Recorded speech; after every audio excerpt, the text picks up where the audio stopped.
Yo, this is Prince Sosa, aka King and K, and you are here with another episode of the LeJit podcast. I have my great co-host with me, Rio 1.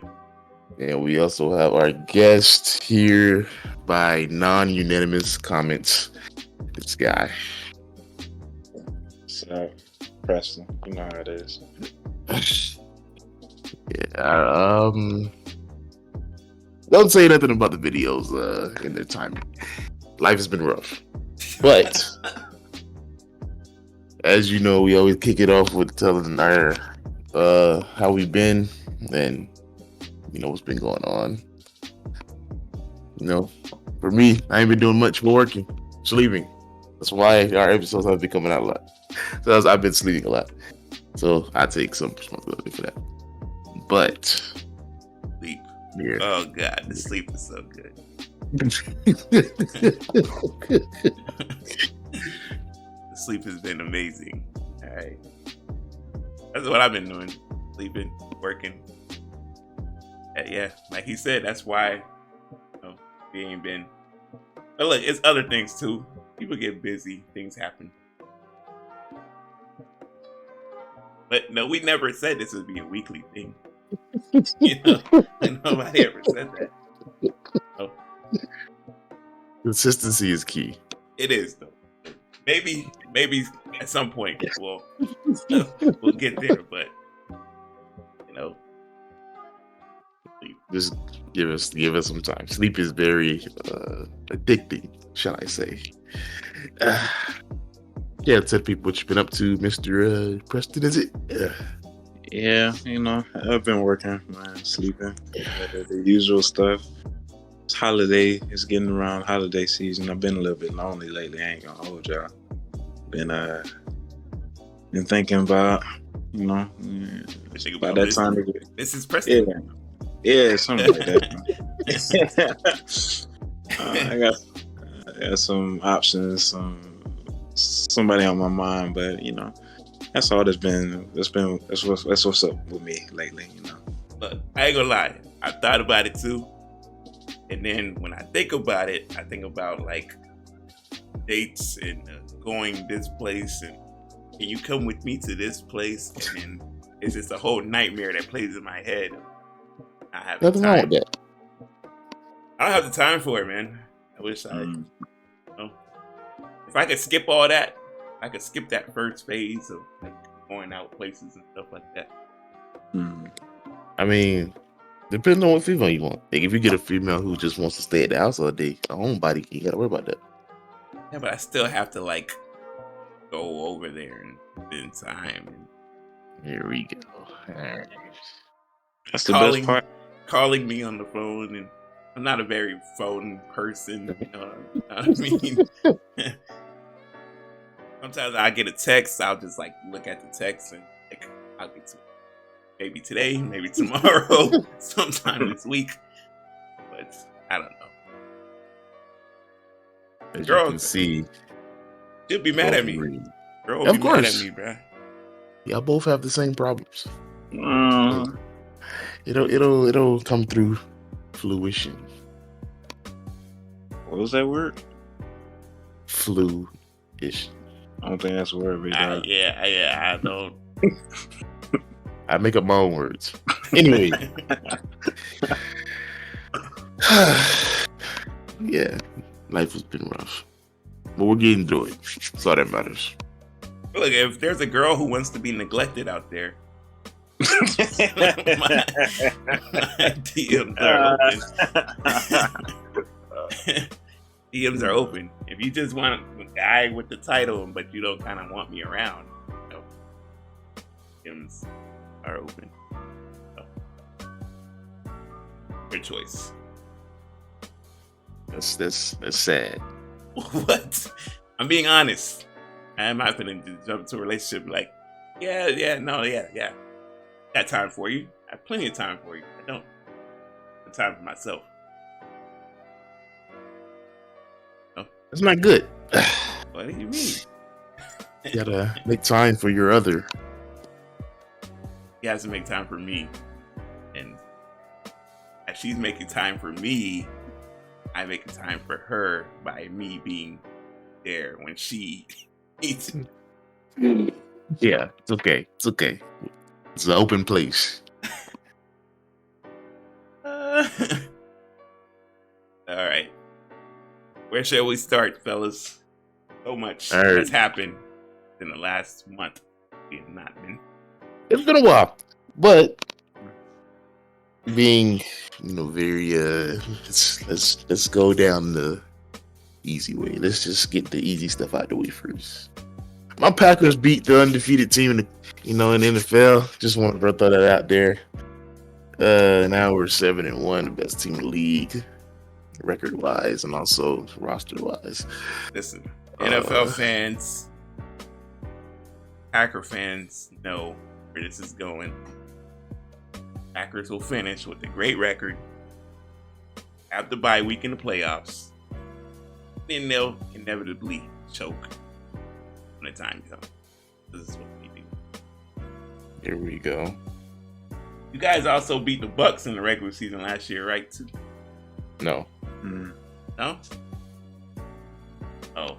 We lost. That's the game Aaron threw 2 picks, which should have been picks. They were pass interferences. But yeah. But it's okay. I'm fully guaranteeing that we win this year. Why? Okay. Because we're a better team, and because every team is not as strong as we thought they would be, if that makes sense. I mean, until you beat the Bucks, right? I mean, the Bucks haven't been the Bucks. Like, they've been winning games, but they haven't been like dominating like we thought they would. Kansas City has been struggling. Buffalo's been losing. I think that's games. The NFL league in general. Like, ain't nobody dominating. Not even the Packers. Packers have been escaping games, like I told you. They've been kind of getting by. They ain't really been dominating. I mean, we've had injuries since the beginning of the year. So, I mean, everybody has it. But look at the Bucks team. Their whole secondary is injured. Our stars are injured. They have players that are not even worth even talking about injured. What?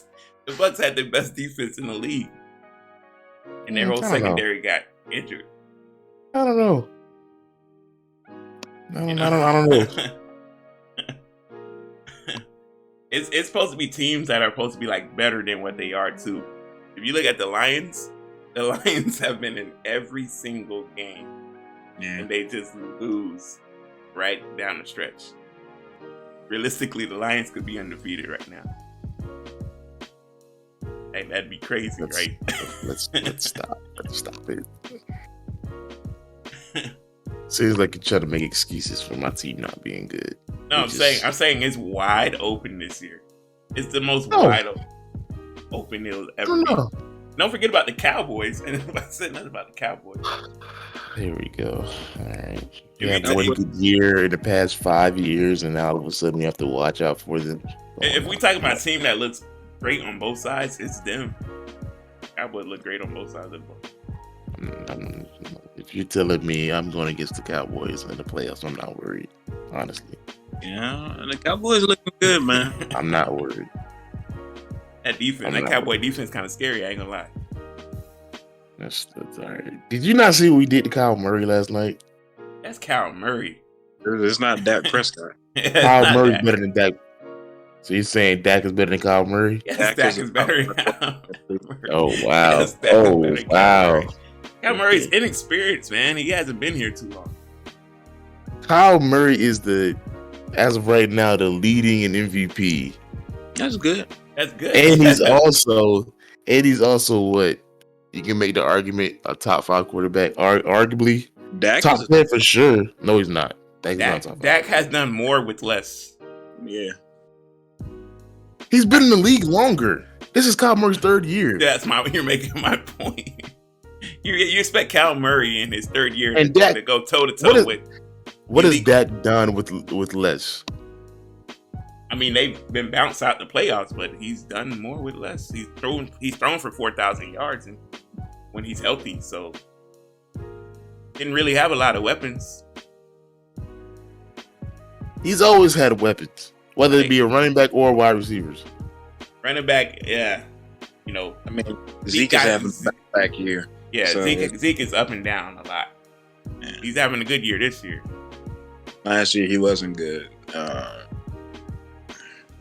They took away Dak's best receiver away from him,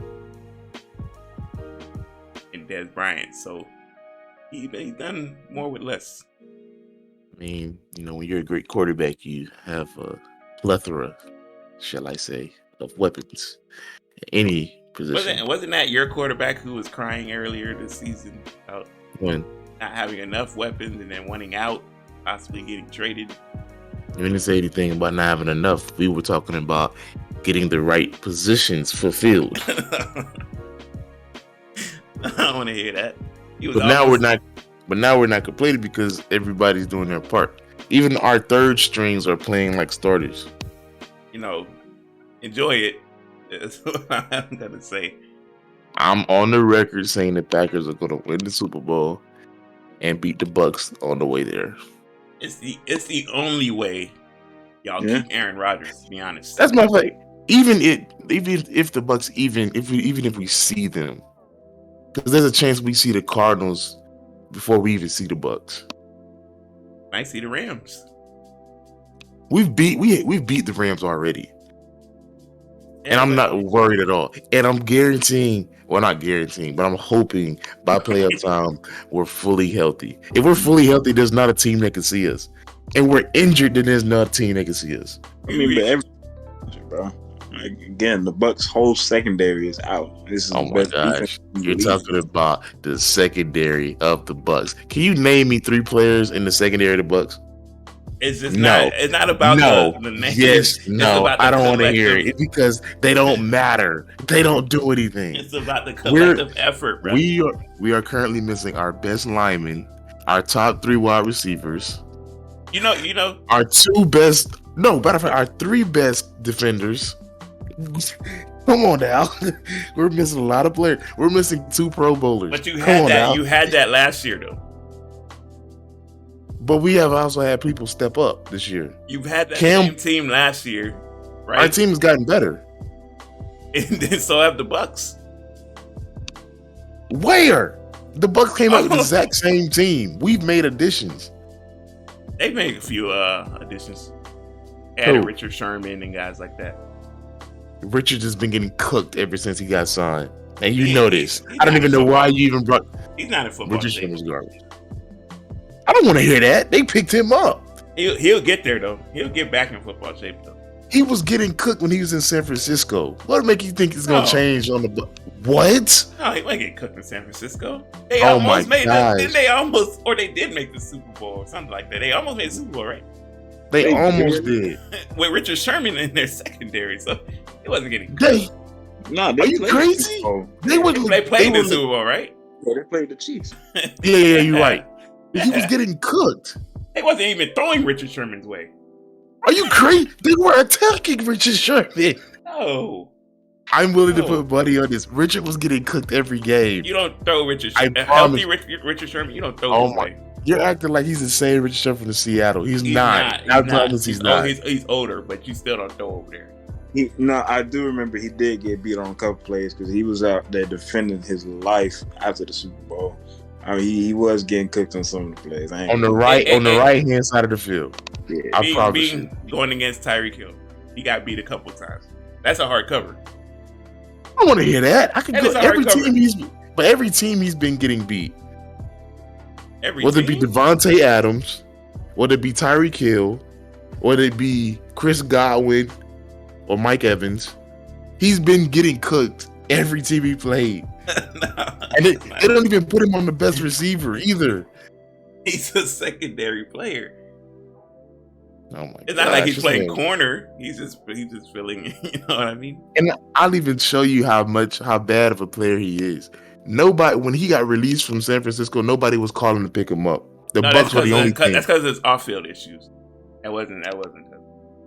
It's garbage. He's garbage. No, look. Yeah, the Packers look good, dude, but they don't look like the best team to me. Like you say, y'all injured. How? Yeah, we are injured. We just won 7 straight games. Yeah, but like most of those games, like probably 2 out of those 7 were like Bryant wins. The rest of them have been like Aaron Rodgers fourth quarter drive, end of the game type of ordeal. I mean, I don't see no problem with that. A win is a win. a team that struggles with the Bengals is a championship team, is what you're telling me. The Bengals First are of pretty all, good. yeah, the No, Bengals I know are the Bengals pretty are good. pretty good, but the Bengals aren't championship contenders. You're Are you right. telling me The Bengals are pretty good, but at the same time, that's one game. That was 2 weeks ago. Yet again, injured defense. We had our wide receivers that game, but we had an injured defense. Still, I have to see it, and I have to see y'all play somebody of relevance. Y'all played the Cardinals yesterday, so that was y'all first game of relevance. I think like the Packers. I mean, again, they've won 7 straight after that. I mean, they were clowning them after that Saints game, but winning 7 straight in the league, that's tough to do. I don't care like who you are or who you playing against. The Saints game was just like that was Aaron not really caring because he obviously didn't want to play for them. And they flipped the switch, and I mean, just like we were just talking about, the Bengals are pretty good. Like I think they're really good. I think the Bengals gonna make the playoffs. I think so. Yeah, I mean their defense is legit. Their offense is legit. That's a good win. I mean, obviously you just beat the Cardinals. I mean, those aren't wins to like sniff your nose or turn your nose up. Like, oh, that don't mean nothing. Do I think the Packers gonna win it all? But to argue if they're the best team in the league right now, I think you gotta give them that nod. I mean, you knock off 7 games in a row. look. So we lost to the Saints. And any of y'all division opponents don't count. How? Their division sucks. Low key. The Bears are pretty good. Okay, that's about it. Let's just stop right there. As far as defense goes. Let's just stop. As far as defense goes. Khalil Mack has been out. He's been out. We lost to the Saints. We beat the Lions in a pretty good deficit. We beat San Francisco. That's a good team. We beat the Steelers, who are a decent team. They're not as good as they used to be. Are the 49ers or the Steelers a good teams anymore? Please don't do this. Please don't do this. Because I can tell you right now, the Steelers not making the playoffs. Maybe not, but they're not a horrible team. They're decent. I mean, they're not good. The 49ers aren't good either. Like Jimmy G quarterback. So we just demolished the 49ers in the rain, and we're not even a open stadium so team. now we're just depleting all of our Anyway, we beat the Bengals, then we beat the Bears, then we beat Washington, then we beat the Cardinals. Now we already know about Washington football team. Our next 2 games are the Chiefs and Seahawks. Those would be good. The Seahawks don't have Russell Wilson. So that will be an automatic win because Geno Smith ain't it. And the Chiefs' defense is like the worst. Oh my god! They're not the Chiefs anymore. The only way the Chiefs win is if Mahomes actually goes out there every single drive and score. Yeah, which brings me to this question because like, what's going on with the Chiefs? They lost all their defense. They paid their top guys all that money. Oh yeah, defensive players were forced to walk. Well, they signed Mahomes for 7 years, something like that. Like $500 million. Yeah, they gave Tyreek that money. Tyreek, Travis, and Mahomes are locked in for the next at least 5 years. And even with their defense, we know how bad they are on defense. Their offense isn't good. It hasn't been good this year. Tampa Bay put out the blueprint on how to beat them. Ever since that Super Bowl, everybody's had they just know now. Yeah, he's been throwing picks and all types of stuff. I watched a lot of them this year, and just some of them, those crazy plays that he went viral for, like those passes he would make off with 1 foot going across his body. He's making them with 3 defenders in the face. He's chucking the ball up in, and his receiver will somehow catch it. We were like, oh wow, those plays are getting picked off now. They're not happening as much, and it's kind of weird to see, but it kind of makes sense. They aren't good textbook passes or anything of that nature. It's interesting. I'll say it's interesting to see that this is the year everything's just kind of for Patrick Mahomes at least, just it's weird to see. It's just really weird to see. After all the magic we've seen from him from the past three years or so, it's weird to see like at least 7 games into the season or 8 games into the season that they're struggling this much and he's struggling this much. The AFC has just kind of been black this year in general. Bills don't look as strong as they did. I mean, they still good. They had a loss to the Titans, which they had a loss to the Steelers too, which didn't make any sense.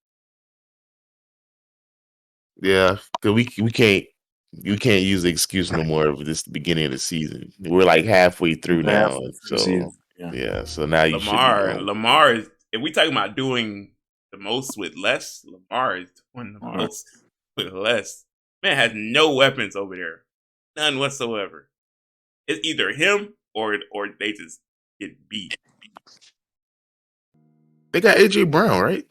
No, not AJ Brown. What's the name? They got Hollywood Brown, but Hollywood's not even a top 10 receiver. You know what I mean? Top 20, and we talking lower of that 20. He's not horrible. You could pick him up. You pick him up, yeah. But he'd be like if you don't have already 2 good receivers, he'd be like your second receiver. You had like already a top 15 receiver on your team. I don't know that, but that's not a team that you fear, or not fear, but I mean like you worry about. The Titans are supposed to be better than what they are. Titans aren't even as good as they were. They had a rough start. The only thing I don't like about the Titans is that they don't utilize Julio Jones enough. That's about it. But other than that, y'all just y'all just I don't know why y'all out there. You're just running laps. That's crazy. I'm just running laps out there. It's okay. Your time will come. Your time. Beat the Titans. I don't think so. I don't think y'all will. I'm willing to bet y'all don't. Just like you've been proclaiming, y'all have a great defense. That's coming to be tested. It's going to be tested. We got our hands full with Derrick Henry, right? So I don't know. Our secondary is really good, but run defense is iffy. We'll see. That's what they know in the backfield. Yeah, it's a tough day for anybody. If Tannehill is planning to throw, he won't have much time to do it. I'll say that much. I don't know. I just think y'all gonna, just like you just said, y'all run defense is iffy. So yeah, that's your best bet to beat us is running the ball. Yeah, the best back in the league to do it. Shall we move on?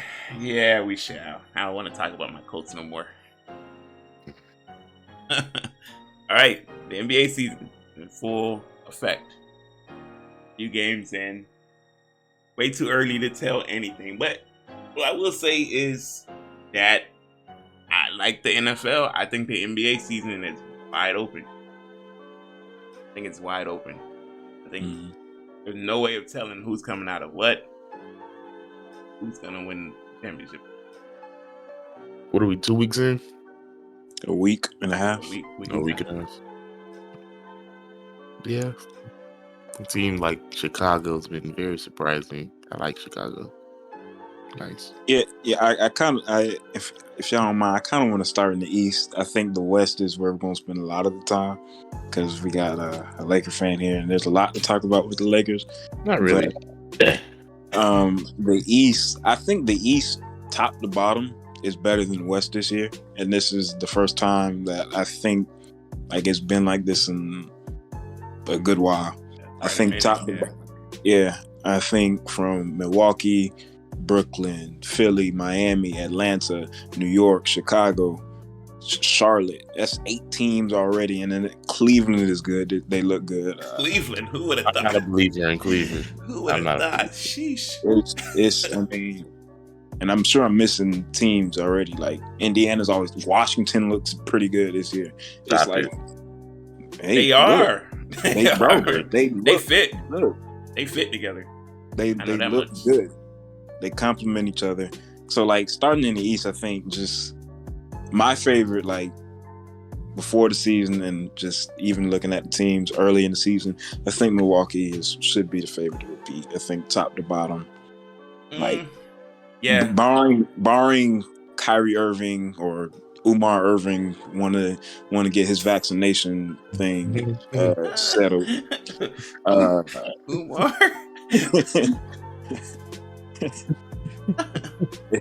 If it's the season is kind of dependent on him. If he decides to get vaccinated and all of that, and they get that settled away, I think Brooklyn should be far and away the favorites. Maybe not far and away, but the favorites. But barring him being out, if he's out, I think Milwaukee, top to bottom, has the best team. I think they have the least amount of question marks, and I think they should be the favorite. I agree with the whole top to bottom thing because some of those teams in the West are kind of like it's holes. Yeah, they're falling off slowly. That's why I said we had a chance. That's why I was like, man, we do got a chance. Some of those teams are falling off. Yeah, Kyrie. We'll see what happens with Kyrie. My problem with Brooklyn is not so much Kyrie. My problem is Harden. Harden came into the season unfit. His shot seems to be off. Whatever reason, shooting horrible. You're looking for foul calls. It's not even that. I mean, wide open shots he ain't even knocking down. And like, I think that's it's probably his worst shooting percentage by his career. So I don't know what's going on over there. They gotta figure it out. Pacers with the steal of the draft. Whoever this Chris Duarte dude is a bucket. I don't know where he came from. I don't know what school he went to, but bucket. Averaging like 18 points a game as a rookie. You went to my camp. The Bulls are the most entertaining team to watch. I don't know what happened with that game last night. Oh my gosh. But they are the most entertaining team to watch. All I saw was DeMar try to do his best Kobe impression and failed miserably. You got to give Levine the ball. Like, give Levine the ball. Yeah. Like DeMar, you just got here.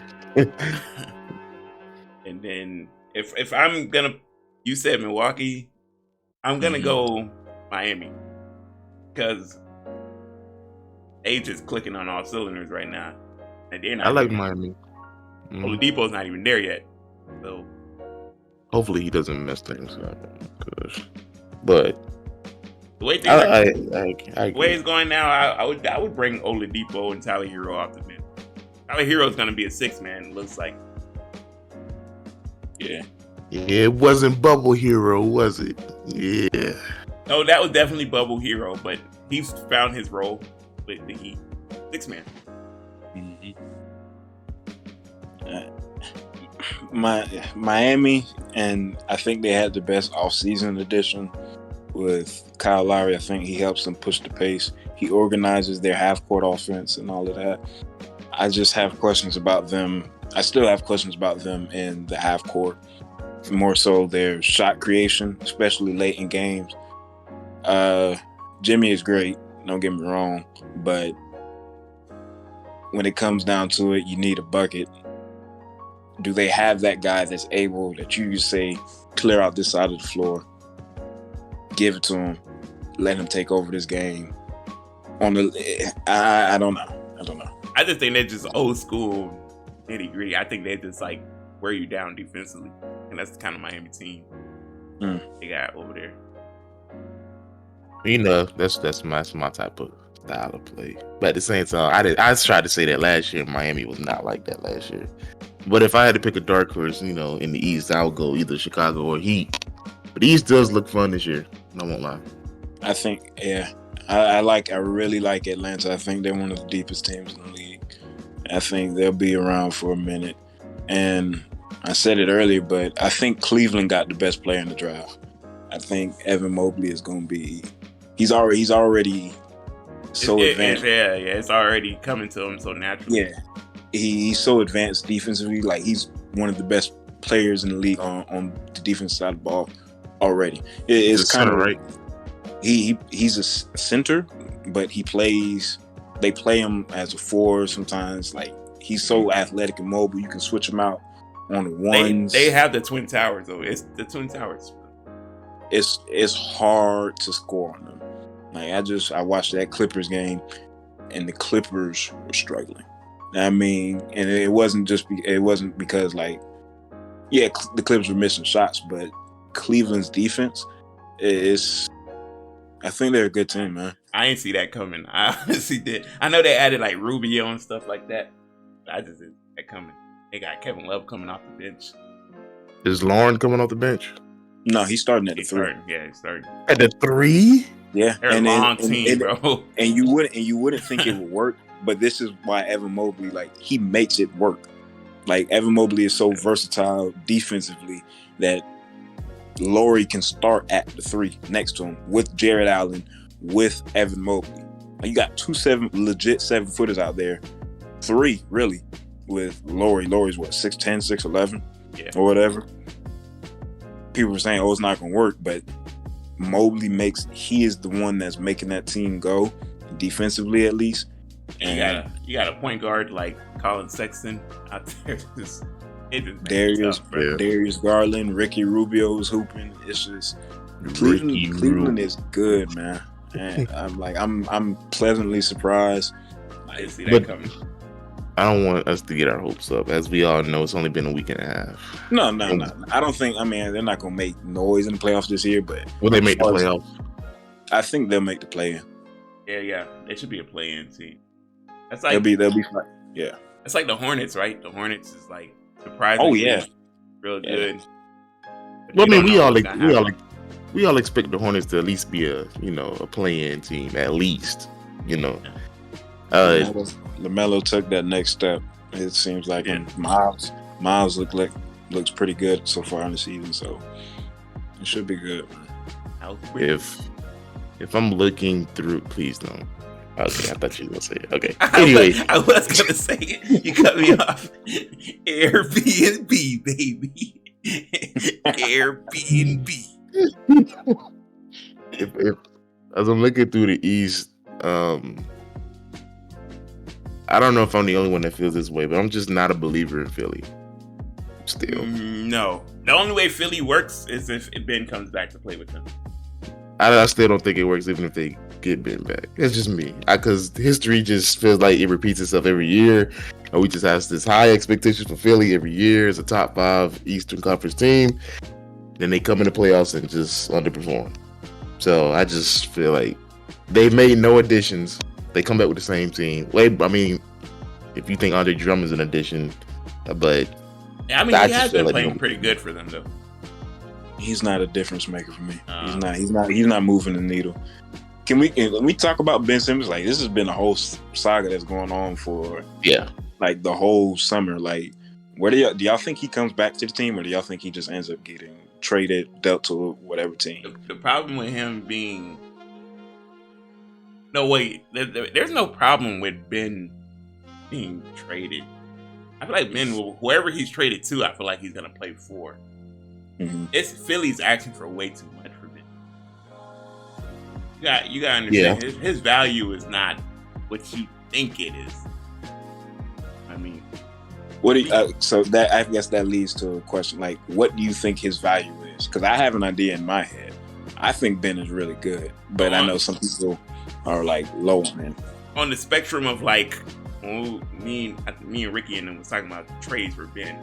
Mm-hmm. And I was just like, if I'm gonna use my team, Golden State, as an example, trade for Ben Simmons, I would give you Wiggins, and I would give you like Kuminga and Moody if you wanted them in future draft picks.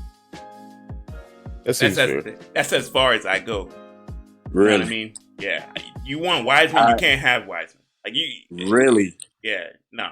I'm not giving you Wiggins and Wiseman for Ben Simmons. Look, it's just not happening. Here's me. Because, and we'll talk about the Warriors later, and I have thoughts on their roster construction. I view Ben Simmons, look, like Andrew Wiggins, he's cool. Ben Simmons is better than Andrew Wiggins. I don't care what people say. He's better. Andrew Wiggins is better at putting the ball in the basket, which you need to do. Ben Simmons is better at literally everything else that you need to do on a basketball court. I don't think it's relatively close between them two. Defensively, Ben Simmons is my fault. I thought you said the other way around. My fault. Yeah. So yeah, go ahead. Ben Simmons is one of the 5 to 10 best defenders in the league. He finishes at the rim better than Andrew Wiggins, and he's a better playmaker by far. It's just better cutter. He's better. He's better. And James Wiseman, like the kid, he's 19. He was 20 years old, whatever. And like I said, we'll talk about the Warriors in a little bit. But when you have a chance to get Ben Simmons, and Steph even said this too when Ben Simmons was brought up, do whatever you need to do to get him. Because again, despite all his playoff shortcomings, we've seen the history, we've seen last year's playoffs. He is a difference maker for a championship contending team. And my price for him, I think a good swap that would be beneficial for both teams if they were to go down this way is if Philly called Portland and they said, hey, CJ McCollum, I think that's a trade that benefits both teams. It gives them both a different look, and I think it gives them both something that the other team lacks or is in need of. Because I think it's been time for Portland to blow it up with whatever they had going on over there. And I think the same is true for Philly. And I think Philly gets the needed shot creation, and I think Portland gets the needed defense, wing defense, another playmaker. I think that would be an ideal trade if Ben Simmons were to go somewhere. That's a good fit for him. Portland's the best fit for him. I like it. Now, what do y'all think about this whole Kyrie for Ben Simmons thing? I mean, okay. I mean, is that trade, like, value-wise, is that trade match up? I mean, Kyrie's better. Yeah, Kyrie's a better player. Anybody's taking Kyrie over. Yeah. But as far as, like, I think it may work, because Philly would get a shot creator in Kyrie who can easily get you 25, 30 a game, right? Then you got Joel, he could do his thing. Now you may lose some defense on that, but you gain better offense. Where if you're Brooklyn, you gain way better defense. Now you're allowing playmaking out of Ben Simmons' hands for KD and Harden. So I think it's beneficial for both teams, but at the same time, I just don't. It all comes down to me. I think, does Kyrie want to play?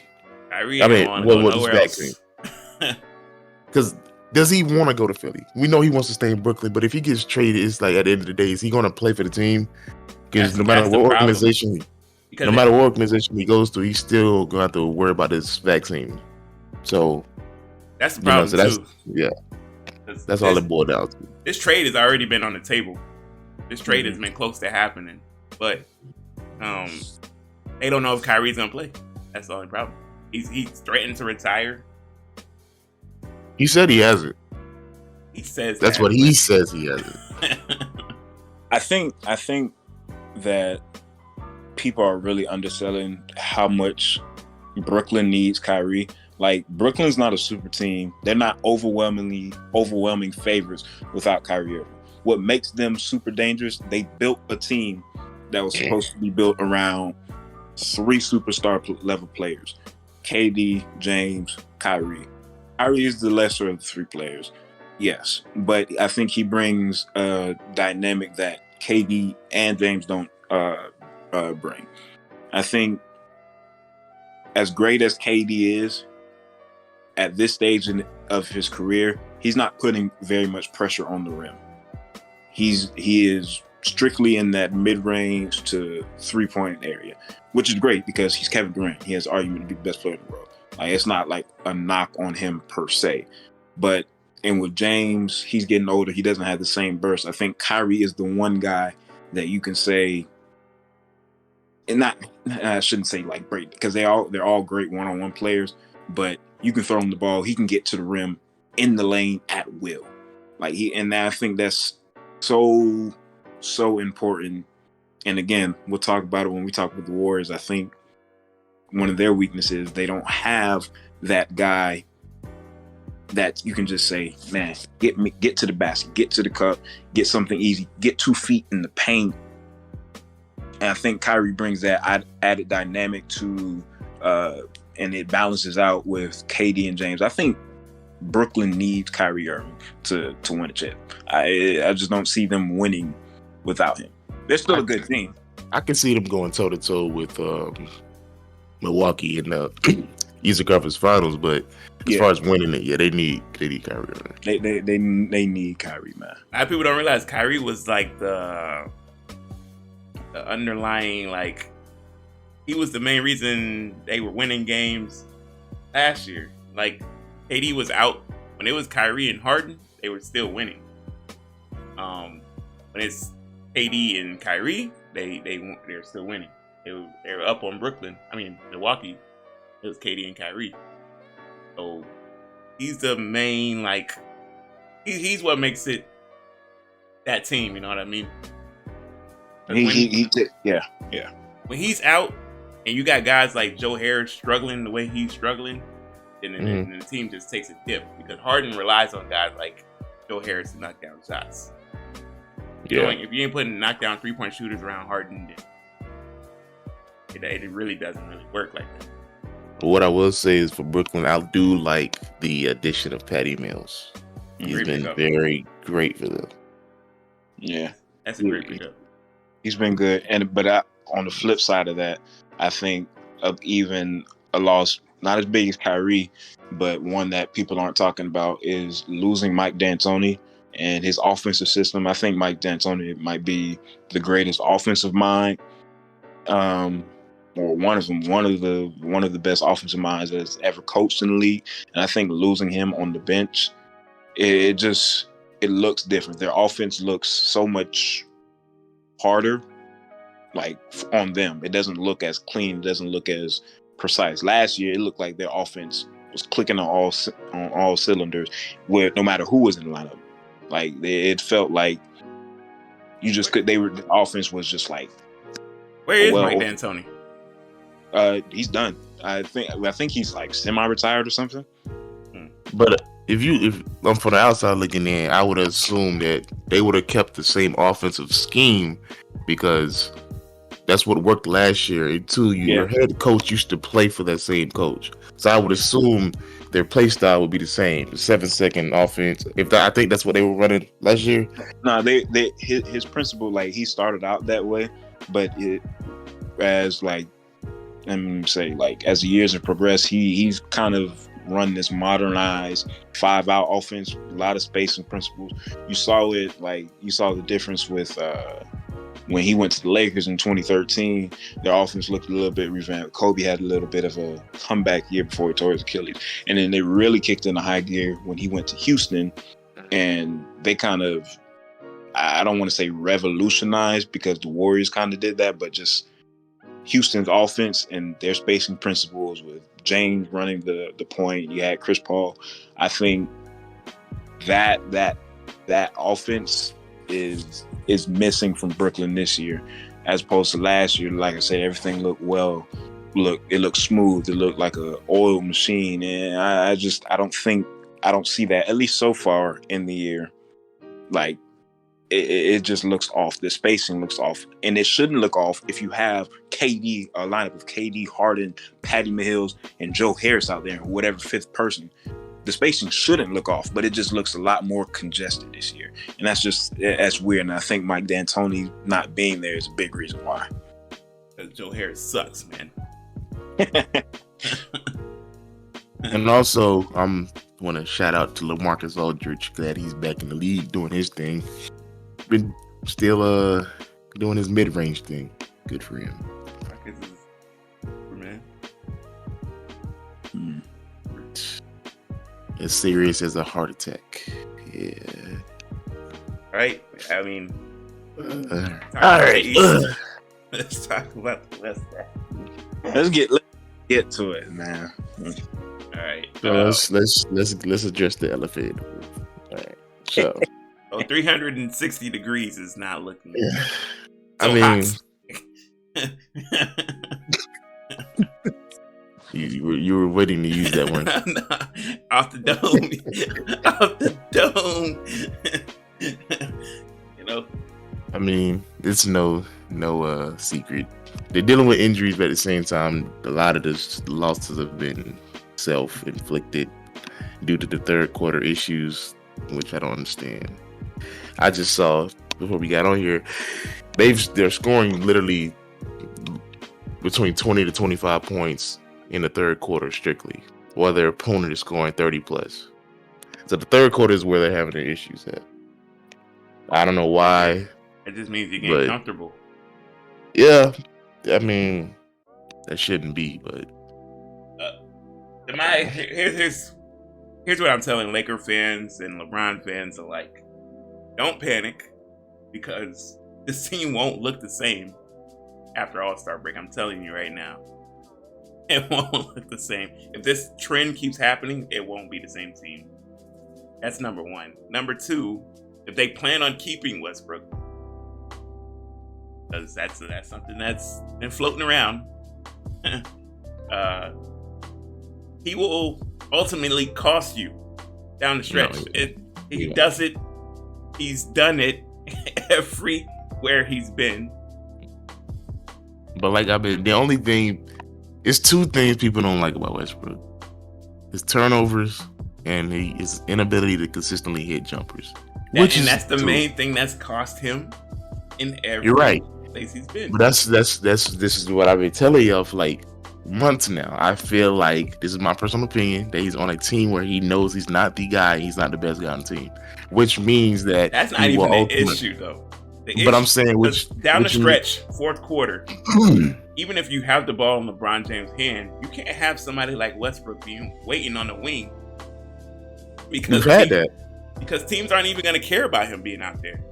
But we know Westbrook is equivalent to, I don't even want to say Draymond. Draymond shoot the same percentage. No, but when I say that, I mean I meant as in like, they could be missing a whole game, and in that one fourth quarter shot, they would hit that one, you know. So that's what I mean. If the Lakers are behind the 8 ball in the fourth quarter, it's gonna make it tough for them to even come back and win a game. That's been the issue, right? They've been down in fourth quarters, and then got a guy like Westbrook who can't buy you a shot, and then he only did that one time, and that was last game. And personally, I was not a fan of the dribble pull-up 3 that he did, that he thought he was going to make. It upset me.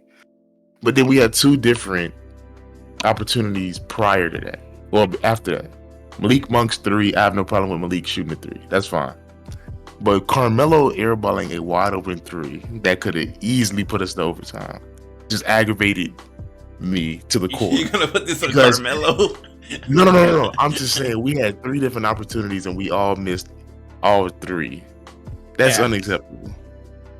You guys could have got the ball to your best player in AD. But you guys decided not to do that. I call me crazy, but I have more faith in Carmelo shooting a game-tying, game-winning shot than Anthony Davis, especially if it's a 3-pointer. I guess, but I don't know. I just thought you would want to get the ball to his hands. We were down 3. All AD gonna do is he's gonna go for a 3 and he's gonna miss it. We all know AD's can stretch the floor, but he's not no guy you're gonna go to if you need a 3-pointer. No. AD's made some clutch buckets. I think there's a I don't want to say a bigger problem than Russ, because trust me, Russ is a big problem. It's and I think they found something. Before I get to the Lakers, I think their biggest issue, I think they found something in the fourth quarter of games with Russ being the role man and him playing like that Draymond role, like him being on the short roll, AD cutting from the corner. I think they found something. Was ever Memphis that they brought that out. I think that's something that they can go to that can kind of counter Russ's inability to shoot. Do something that he's good at. He's good going downhill, and he's good with his playmaking chops. Those are two things. Even to this day, Russ is good. He's borderline great at it. I think the bigger problem for the Lakers is number 3. I think AD and his refusal to play center and kick DeAndre Jordan all the way to the back of the bench. But I hear that. Don't get me wrong. But I don't think it's a refusal. I think it's more of a, we're going to start the game off with you at the 4 and end it with you at the 5. That's not good, man. Any DeAndre Jordan minutes are not good. I'm an advocate for this. Dwight should have way more minutes than DeAndre, and Dwight should arguably be our only center. I think that's my whole thing. Yeah, no, AD should be your center, like point blank, period. I think, and AD, and this feeds into the mindset, like AD thinks he's a guard. Like he grew up small and then he had a huge growth spurt. So he thinks he's KD out there. Nah. AD is not KD. Bro is out there dribbling like a perimeter guard, doing pull-up. If you don't get your 6'11" behind in the paint and start banging with these dudes. He's got the footwork for it, so I don't understand why he don't. I mean, yeah, I agree. In my opinion, we have two of the top 5 most dominant players in the league right now. One of them just doesn't do it. The other one selects when he wants to do it. He has selective toughness as well. That makes sense. Yeah, I get you. There's certain players that AD just does not want to bang with. He just won't do it. But if you see the growing thing, the most aggressive we've seen Anthony Davis was in the bubble. And he doesn't get aggressive unless he's like the momentum is in our favor and it's, he's very high, so to speak. Now let me say something about the bubble, because this is connected to my main point. With AD loves to play outside in. He likes to start on the perimeter. He likes to start in the mid-range. He likes to get his first couple shots from mid-range. And he's taken a lot of tough, contested jump shots. And because he's AD, he will make some of them. Not a lot. Not more than half. Not league average. He will make some. Few. AD in the bubble, he turned into Kevin Durant. I think we're 2 years removed from this now. Can we look back at the bubble honestly, and that season in general, or the season without fans, that time in the bubble really inflated player shooting stats. AD had an outlier playoff run, an outlier season in general shooting the ball. But I won't say all of it was shooting wise. That's why I was saying a lot of his aggression that year was in the paint. He was known for he was doing a lot of bang bang post up shots in the bubble. A lot of that was AD setting the tone defensively too. So So defensively he would come out there and set the tone, and then offensively he'd get at you. Mm-hmm. But that's the thing why I'm not worried, because I've seen this play out multiple times, and of course I'm a believer in number 6 all day every day. But pushing him to the side, I honestly have faith in this team that they'll get it together, and they're going to be a top. Predict a top 5 defensive team at the end of the year. Defensively, yes, that's fair. I can see that. If AD decides to turn up the motor and bring the energy night in, night out defensively, yeah, he's good enough as an anchor defensively. I can see my problem not AD defensively. It's the rest of the team defensively. I mean, we have defensive players. The Lakers. Bron's going to play defense when he wants. He'll play defense when he gets right. Russ can play defense. People don't give him his credit. He's not a great defensive player. You're not going to put him on. You're not going to put him on, the best of the other opposing offensive star, but he can play defense. He's not no scrub. The Lakers team from before had defensive players. That's why y'all were top 5 defense. Because y'all had guys like KCP, Caruso, and stuff like that. So it's like y'all don't have that no more. It's only but when I look at the Lakers roster, there's only one player I can say oh yeah, he can't play he can't play defense, but he's not defensively. You guys have a whole lot of rim protectors right now. But as far as your perimeter defense goes, we have some good perimeter defenders. Like Melo is not a defender. We all know this. Russell Westbrook is not a defender, but he can defend occasionally. Those are the only 2 players that I would see have a problem. Kendrick Nunn can play defense. Malik Monk can play defense. No, he can't. Malik Monk's not a defender. Come on, man. He's strictly a So have y'all? Am I the only one who's been watching these games? Malik Monk can play defense. Bro, yes, Malik Monk can play defense. Come on, man. Yeah, I like Malik Monk. I do. But he was your best addition. He was your best addition in the offseason. Bro can't play defense. And that's okay. Yes, he can. Great shooter. Malik Great can shooter. Play defense. Great shooter. Is not a defender. Honestly, a good scorer. But that's our whole. He's a great scorer, but that was our whole thing. All of our guards are 3 and D. With Bazemore, you guys will see soon enough. We went through it, so you guys will see soon enough with Bazemore. And I think this will. There's two more things I kind of want to touch on with the Lakers. One, I think a weakness of theirs, besides the general offense, and they got to figure out with how to maximize Russ. AD has to play the 5. DeAndre Jordan can't play. I firmly believe all of those things. 2 things. Their point of attack defense. If Kent Bazemore is your best point of attack defender, and it's no knock on Kent Bazemore because I think he's a good defender. If he's your best point of attack defender, you might be in a little bit of trouble. You just might be. Technically, he is. No, he is. He is their best point of attack defender. LeBron, at this point in his career, he's not going to take the assignment. And it's not that he can't, but he's better suited in that Draymond role, playing that free safety when he causes havoc. Yes, that is true. But just like I was telling Rio, that he just, for some reason, don't believe the guy who watches every game of LeBron's career.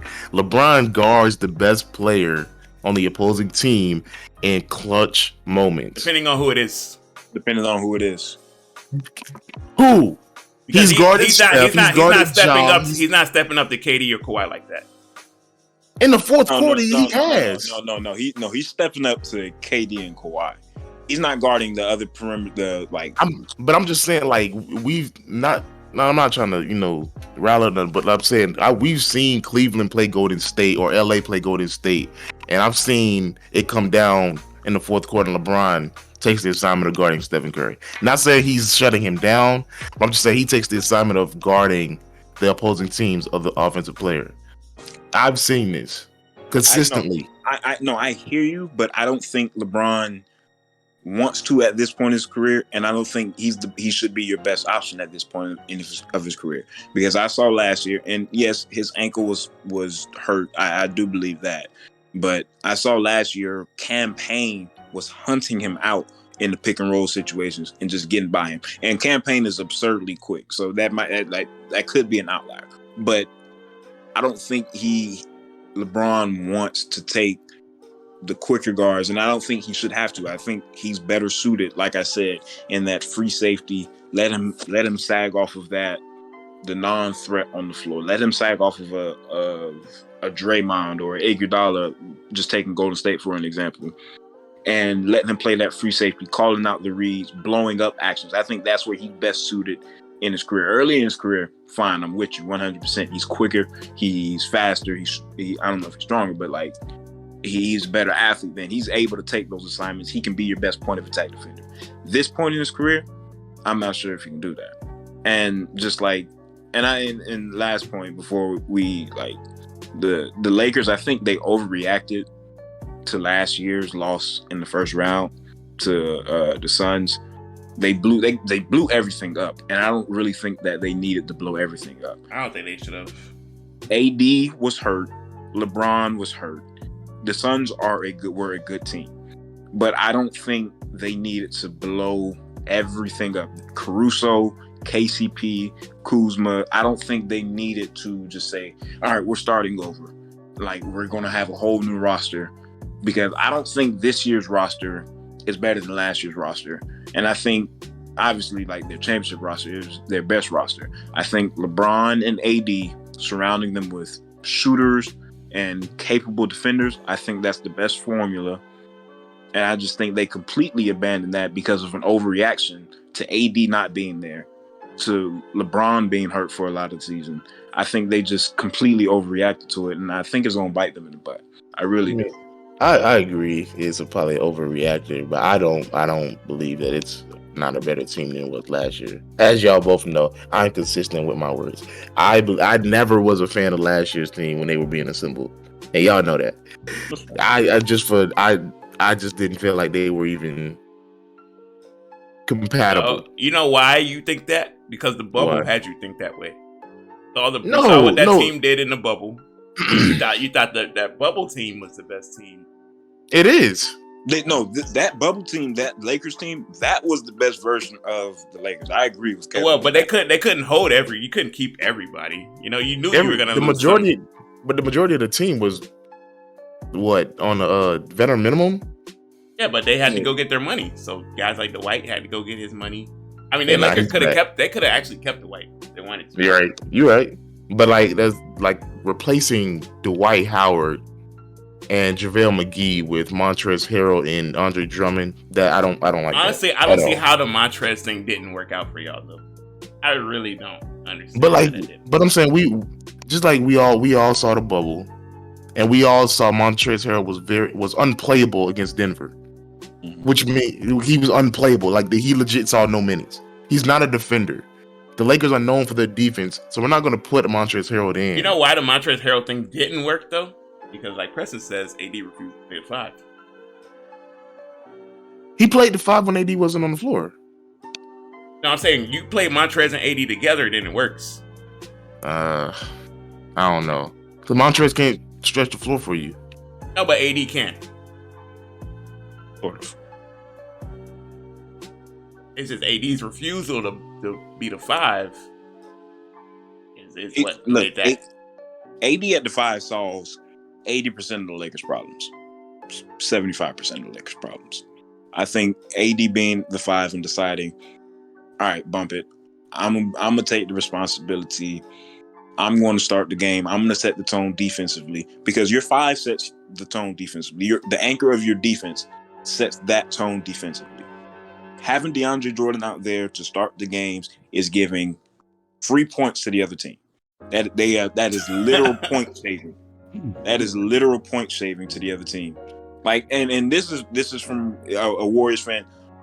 If I'm playing you guys and DeAndre Jordan is starting, I am running every pick and roll conceivable at DeAndre Jordan, because he's going to be in that dumb behind drop coverage, and Steph is going to blow his face off, or Dame is going to blow his face off, or Ja Morant is going to... It doesn't matter, because DeAndre Jordan is cooked.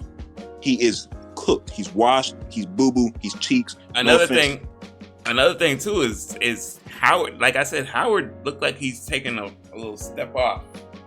Well, Howard don't look like... Howard don't look like that Howard from the bubble team no more.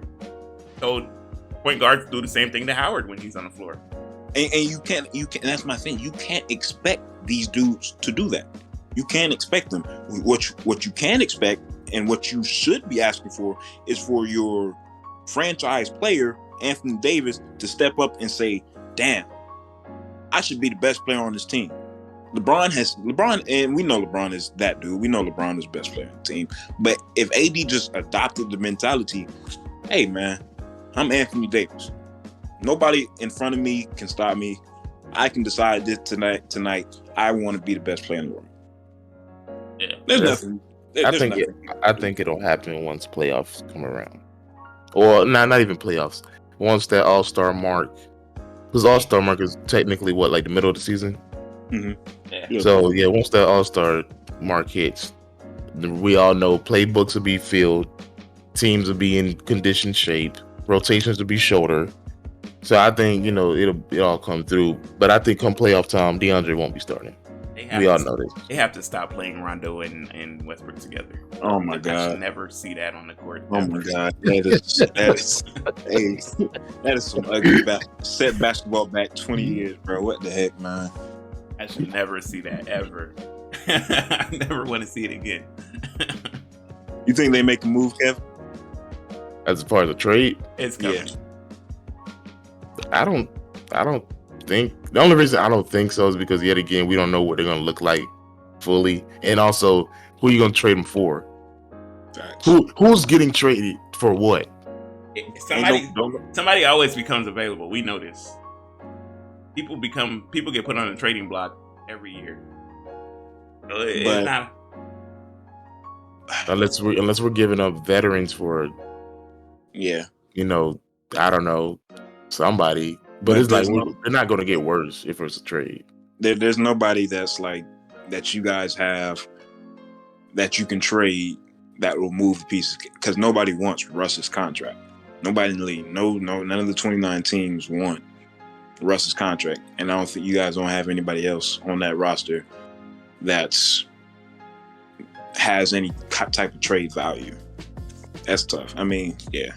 I mean, I think we have players with trade value, but I think the contract is what's going to be the problem. Because, like, you can't tell me by All-Star Weekend people are not going to want a Malik Monk, right? I just believe people are going to want a Malik Monk. But it's like, we signed him to a veteran minimum, so you really can't do much with that. Now, the guy that people are going to be calling for is THC.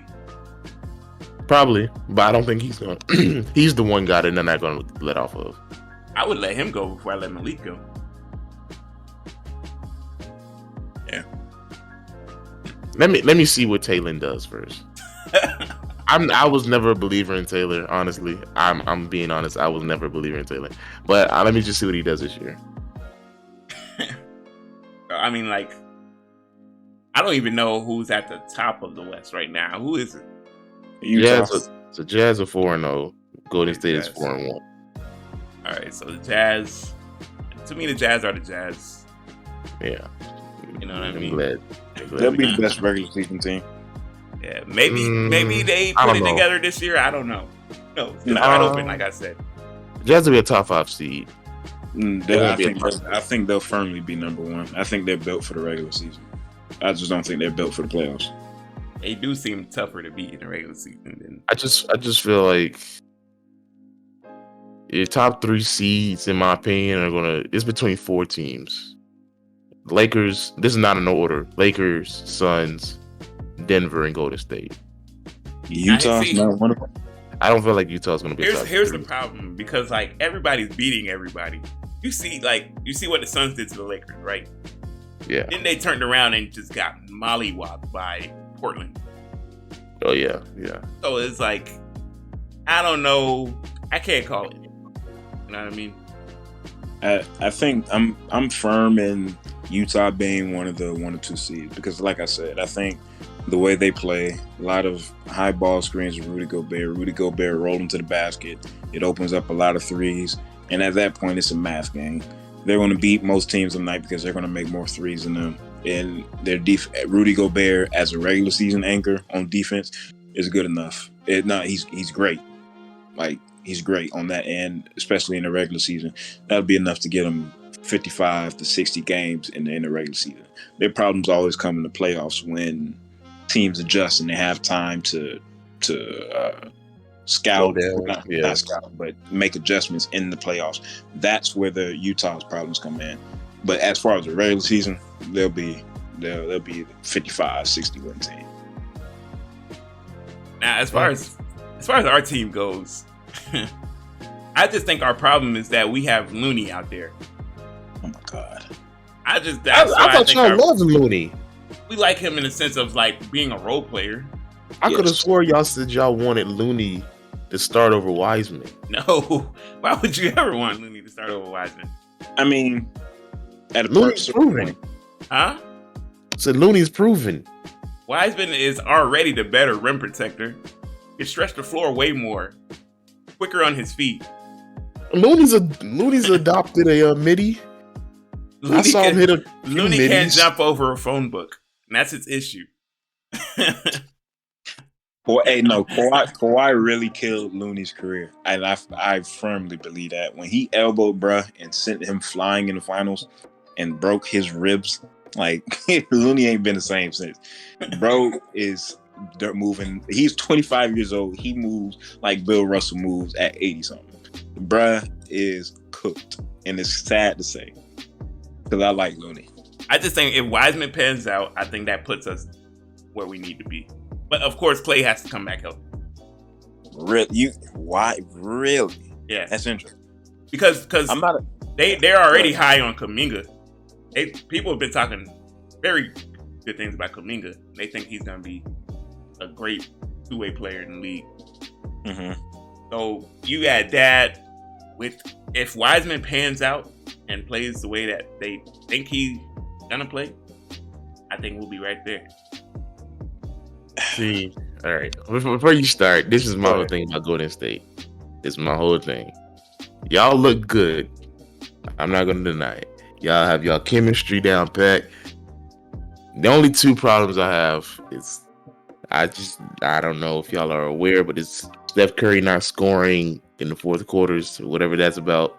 And it's number two, I don't believe Clay's gonna come back how y'all think he will. They say that, they say that about a lot of players, though.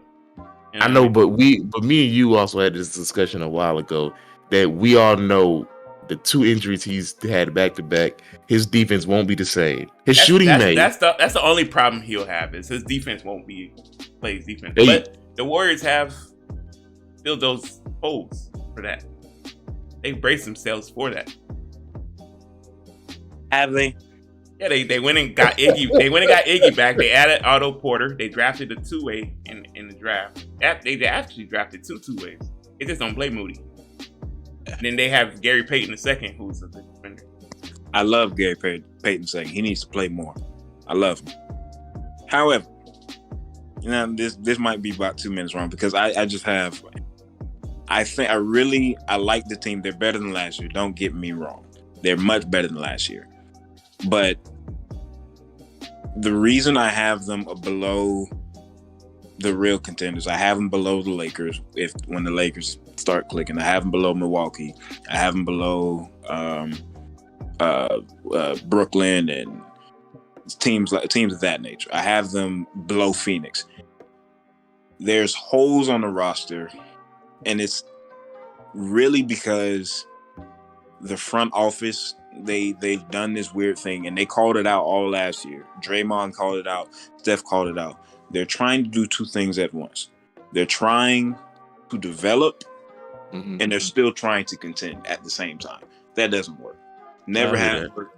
Never will work. The only time it worked is with the Spurs, and that was because Kawhi Leonard turned out to be generational. That doesn't happen. The Warriors are banking on Clay coming back 80-85% being himself, and they're banking on James Wiseman taking a huge leap from his first season to his second season in order to be contenders. That's too much pressure for, first of all, Clay coming off two of the biggest injuries in sports, and that's too much pressure for a 20-year-old kid in order to leap them into contention.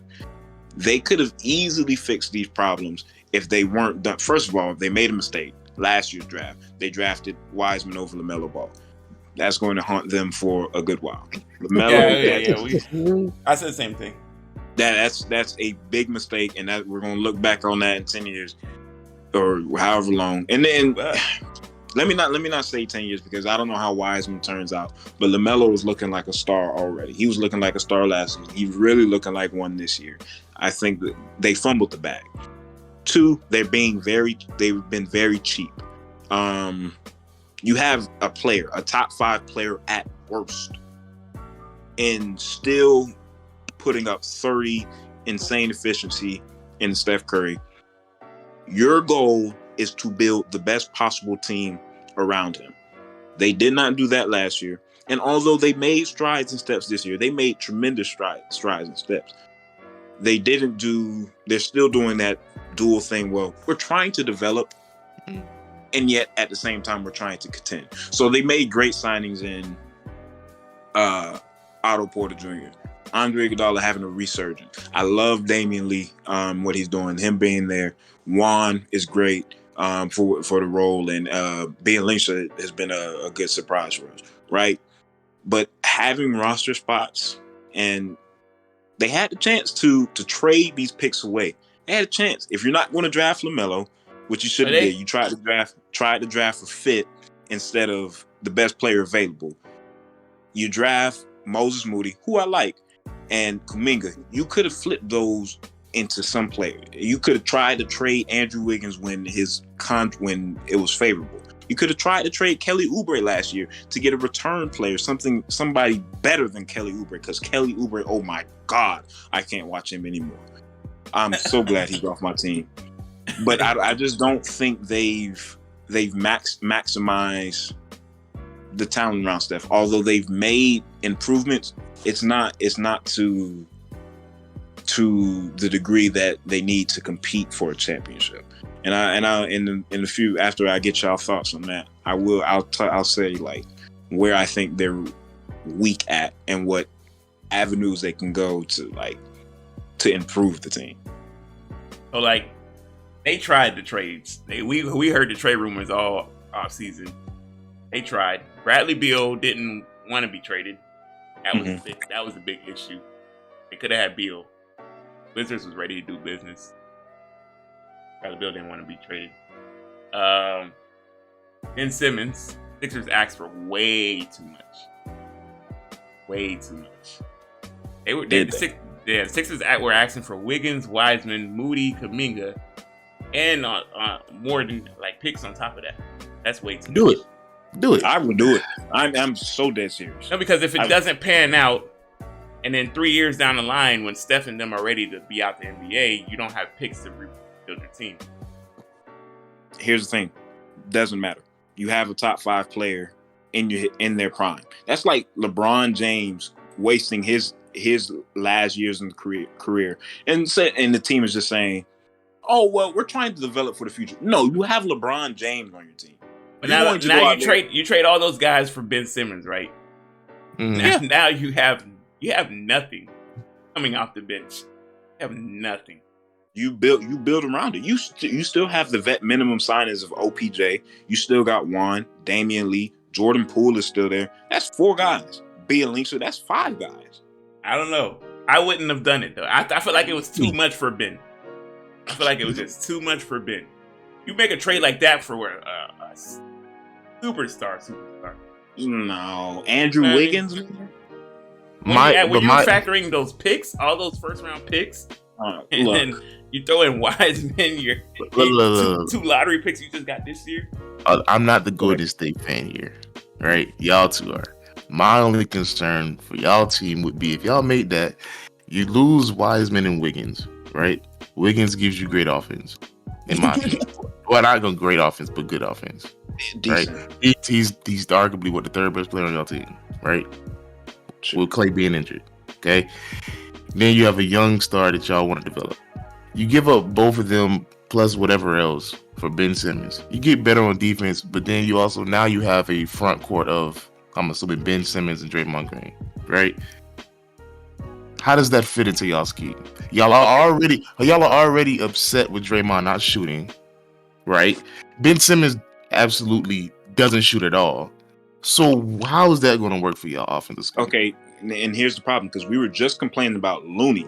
Looney doesn't do anything on offense. He doesn't do anything. Looney puts back. He got put backs. No, stop. Looney does not do anything on offense. Ben Simmons, and this is where I'll get into the weaknesses of Golden State and the players that can fill them. Ben Simmons, Golden State is weak with rim pressure. Ben Simmons, all his shortcomings, he's great attacking the basket, going downhill, finishing at the rim. He's great at that. Andrew Wiggins, for some reason, refuses to dunk the basketball or to finish at the rim strongly. He'll do it, man. He had a nasty ass poster last game. And I celebrated for 10 minutes. I rejoiced. I rejoiced when he did that. Ben Simmons does that tremendously. Can you imagine? So we see what Looney does on offense. He's playing that short role in his minutes. Imagine Steph running the pick and roll with Draymond. Instead of him coming off playing a 4-on-3, instead of it being Looney there in the dunker spot, it's Ben Simmons. It's Ben Simmons that Draymond is throwing lobs to. Looney can barely get above the rim. Ben Simmons is yamming on folks. Now, Or you imagine. But my thing, wouldn't you rather have someone out in the corner that could stretch the floor for you? Not necessarily, because Golden State lacks rim pressure. There's nobody on the team that can capitalize or finish above. This is why I say I make that trade if I can keep Wiseman. Yeah, and I get that. No, and I 100%. If Wiseman makes that step, that leap, then fine, it might pan out. But again, you're asking a lot from a 20-year-old. I feel like putting Wiseman alongside of Ben Simmons is super beneficial. Wiseman alongside Ben Simmons? Yeah, because I feel like if Wiseman is your lob guy, your lob catcher, that would benefit him tremendously. Yeah, I agree. Like simplifying Wiseman's role, if he's going to be on the team, since he's going to be on the team, because they're not trading Wiseman. Joe Lacob is stuck. He's going to keep Wiseman. Simplifying his role, making him strictly pick and roll, making him finish lobs, simple reads is the best way to maximize him early in his career. But my point is, why try to do this development project when you have somebody like Ben Simmons, for all the slander that he's gotten, who is, again, he improves your defense vastly, which is a problem for them. Their point of attack defense is a problem. Ben Simmons solves that problem. The rim pressure, Ben Simmons solves that problem. Like the playmaking out of the short roll, Ben Simmons solves that. Transition offense, Ben Simmons solves that problem. You can play a lineup with Poole and Steph and Clay when he comes back, and Ben Simmons, and you can run. You can imagine Ben Simmons in transition with Steph running, Clay running, Jordan Poole running. Like, so I don't get the Ben Simmons wouldn't work next to Draymond when Looney and Draymond have been playing together this whole time. That just Ben Simmons is vastly superior. The problem with Looney, like I said, is he can't jump, not as physical as you like him to be. Because whenever Steph gets double teamed and Steph makes the dish to Draymond on the roll, Draymond lobs it up, or he looks to lob it up to Looney. Sometimes Looney would just catch the ball and come back down. You know what I mean? But if that's Wiseman, that's a dunk every time. That kid not only is a 7-footer, he's jumping. His vertical is up there. Yeah, and again, that's fine if we're going to bank on that. But like I'm saying, like this is kind of the problem with their thought process with taking Wiseman over LaMelo. You're talking about fit. You're worried about, well, how do the pieces fit when the better player is available? People overthink it so much. You take the best player available every time. Ben Simmons is a vastly superior player to Andrew Wiggins. He's eons at this point of his career better than James Wiseman. I think, and this is just like speaking hypothetically, like if there's an avenue out there to get somebody like a Ben Simmons, to get somebody like a Pascal Siakam, if there's an avenue out there to get somebody like a Christian Wood, like you take it, because I want Pascal Siakam. Yes, Pascal Siakam again is vastly superior offensively and defensively to. This all matters like who you give up though. Because for Pascal, that's got to be a Pascal Wiggins straight up kind of thing for me. This has got to be. Like, I think that's a. I don't really. Yet again, I'm not a Warrior fan, but I don't like that trade if y'all were to do that. Wiggins for Pascal, I don't like that. I don't. I feel like Wiggins is better than Pascal. Oh no. I can't cycle. I can't get behind that, Kev. Pascal spin cycle. Because just like he's making this joke, y'all gonna get aggravated when y'all give him the ball, and he does that, and he picks up the ball. Then y'all get a 24-second violation. That's a turnover. Y'all gonna get upset. Hey, look, and when he does that, I'll take that every day over the week. His mistakes over Andrew Wiggins' step back spin jumpers from mid range that are clanking off the back rim. That, like, I'm sorry, like, and Wiggins, I don't hate the dude or anything. Like, I like him; he's a good player. But just like, I think Wiggins he is what he is. Like, which is what he's he's an above average player, and he shows flashes of brilliance or like what he could be. He's Harrison But he's not Barnes. Harrison Barnes, I'll take Harrison Barnes back easily over Wiggins. Y'all are disrespecting Wiggins. I feel like they're the same player. I just feel like they're the same. Harrison Barnes, that's averaging 27 a game on 50, and 90. But we saw how he cost us. We gotta let that go, man. I can't.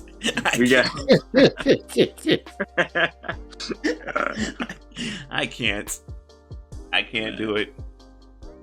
We just need 2 points. 2 points from him. How was Iggy playing for y'all? I haven't been hearing nothing from him. Iggy's Iggy. So, Wiseman was second in Rookie of the Year standings before he got hurt. He just wasn't good to me, man. So is this year? Are they doing the Ben Simmons thing for him? Like, is this still? No, they're not. No. Okay. All right. They're dead set, and that's more so on the side of Golden State. Golden State is dead set on James Wiseman being the future. No, I meant as in since he was hurt last year, his rookie year. This is technically his rookie season. No. This is second season. Oh, okay. Yeah. And I think we got to see what Kuminga brings. These rookies have been panning out. There's not one rookie I'm disappointed in. From 1 to about 9, all of them have been playing great. That's fair. You got like in them playoff time. Davion Mitchell with the Kings. What you say, Kev? I said, do y'all have faith in y'all rookies come playoff time? My point exactly. You just got it. Well, I don't know. You just gotta. that's pretty much in coaching, right? That's pretty much. No, it's not. It's not. That can't be in coaching, man. It's experience. No? It depends. It just also depends. You know what I mean? Sometimes you don't need a rookie to be great. You just need them to be good. Yeah. Okay. And that just like, why take good when great is available? Is great available? Because Ben Simmons last year was not great. No, he wasn't. But great was available when LaMelo Ball was But LaMelo hasn't proven anything in the playoffs neither. No, he hasn't. But he's miles better than Wiseman is, and I think he ever will be. But that's the nation. We have to see. It's easy for LaMelo, a guard. You know what I mean? Agreed.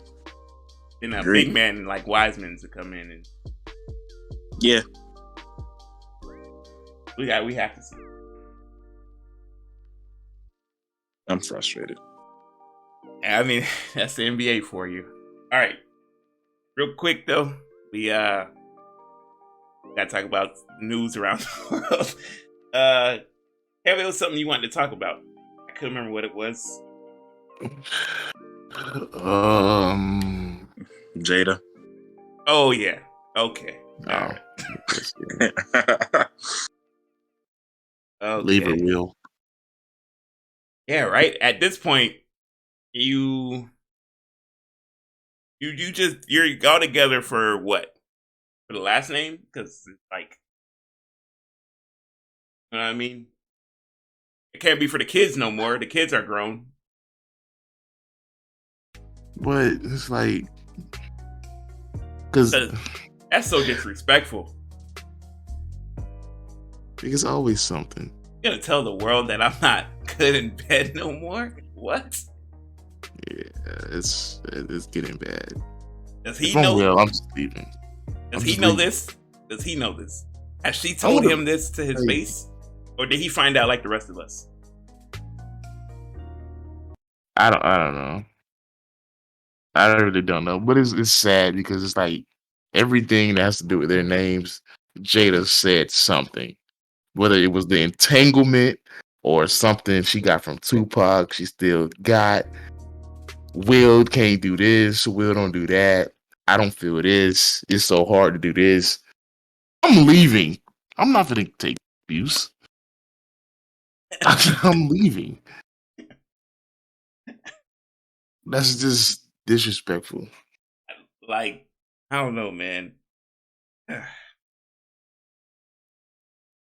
it'd be like it's different when like you're talking to a girl and then y'all do y'all thing and then like y'all break up and then she talks bad about you. That you're married and you've been married for so long, bruh. Yeah. And then find you that just, out. like you're minding your business one day, and next thing you know, your wife's telling your business. It's like, okay, where do I go from here? After already being embarrassed for the whole August thing, it's just like, oh man. I probably would have ended it there. I definitely would have ended it there. But, I poor Will, man. And I continue to see girls online making this kind of behavior. Yeah, and like it's appropriating things of that nature. They find it funny. It's not funny. It's really not funny, bro. It's not funny. Kind of funny. I ain't gonna. It's kind of funny because it's like, damn, like, but it's like it's not funny in the sense of like you put that man on like blast like that. He can't catch a break. Huh? And he hasn't done nothing. Will is just being a nice Samaritan out here, running his business, and next thing you know, it's always something new. He's literally just being like motivational, and we find that out. It's like your words of wisdom no longer matter, sir. Starting to make me think, is Jada trying to find a way to like get released from her forever contract? What do you mean? Like, is she making up topics just to get away from Will or something? I don't know. Just split up. At this point, just split up. She obviously wants to be young. Apparently, out of the two, she's the one stuck in her. She's going through some phase where she wants to be young again. Whatever that means.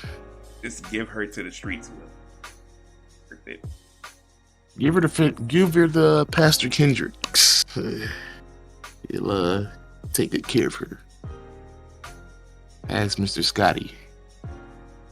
Speaking of Scotty, I'm all right, but I know we just got off this subject, but I had to revert because I just remembered what I was so hyped for this episode for. This is gonna be a sports heavy episode. Eli had horrible takes. Hear me out. I wish he was here. Oh my gosh. He said he had to do something. So hopefully he hears this.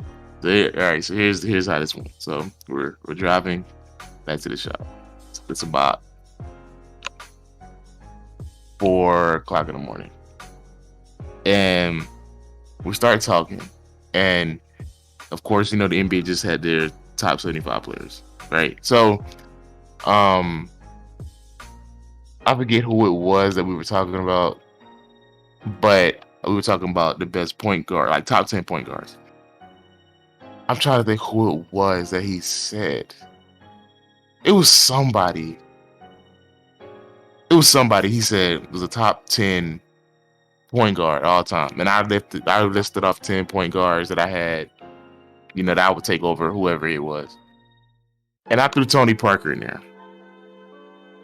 He says Tony Parker's not a top 10 point guard. I said, okay. So, me, I did my thing. He still didn't believe it. So he goes on the internet and pulls up some article that had the best point guard since Tony Parker has been drafted. Now, 1 year did they have Tony Parker as number 1. I said, okay, if you don't want to have him as number 1, he was in conversation as the best point guard in the NBA. I'm talking about some years they had Gilbert Arenas. Some years they had Baron Davis. Exactly. Chris Paul. That's fine. Gary Payton. All that stuff. So I'm like, So I asked Eli, so I'm like, you truly believe that there was a year that Baron Davis was a better point guard than Tony Parker? He says, yes. Because his whole point of when he was naming the players, he was naming how many points they scored that year. So I said, you're only going off points. He says, no, stats matter. So his first horrible take was Tony Parker's not a top 10 point guard and that he's never been in the conversation as one of the best point guards in the league at any moment in his career. What do you have to say about that? Wasn't it in 2007 Tony Parker was like the best point guard? I mean, nah, but 2007? Steve Nash. Huh. You know what I mean? Don't do this. Don't do this. Tony Parker was mainly the sole reason for the Spurs winning that year. Tim Duncan was right there, bro. Don't do that. They were 1 and 2. You know what I mean? Don't do Tim Duncan like this. Now I still am a firm believer if the Spurs didn't pull the shenanigans, then we, the Suns would be holding that trophy at the end of the year. So yeah, you're probably right on that. But still to be number 2, yeah, I mean, he was in the top 5 discussion for quite a minute. I thought. So we can agree that Tony Parker was in the discussion as one of the best point guards in the league at some moment in his career. Thank you. So is he a top 10 point guard of all time? In y'all opinion? That's tough. That's tough. I'm talking like 9. I'm talking about like 9, 10. Would you put Tony Parker above someone like Chauncey Billups? Yes. Well, Chauncey Billups is not a top 10 point guard either. No. I mean, well, run down the list. Because there's no order. You got Magic, Steph, Oscar, Chris, Paul, Stockton, Gary. I had Tony, Nash. I feel like I'm missing some people. Zeke, yes. Russ. Who else? Westbrook. I'm trying to think who else. Who else am I missing before I say Russ? I mean, you already named Tony Parker, Jason Kidd. Guys aren't big on Kidd though, right? Somebody's not big on Kidd. I like J Kidd. I like Kidd, but I take Russ over Kidd. Yeah, for sure. Okay, Russ. Would you take? I have Tony Parker in my top 2 in that 9-10 area. I mean, we're missing players. I feel like I am. Because I think this all started because I'm trying to remember who it was that he had in his top 10.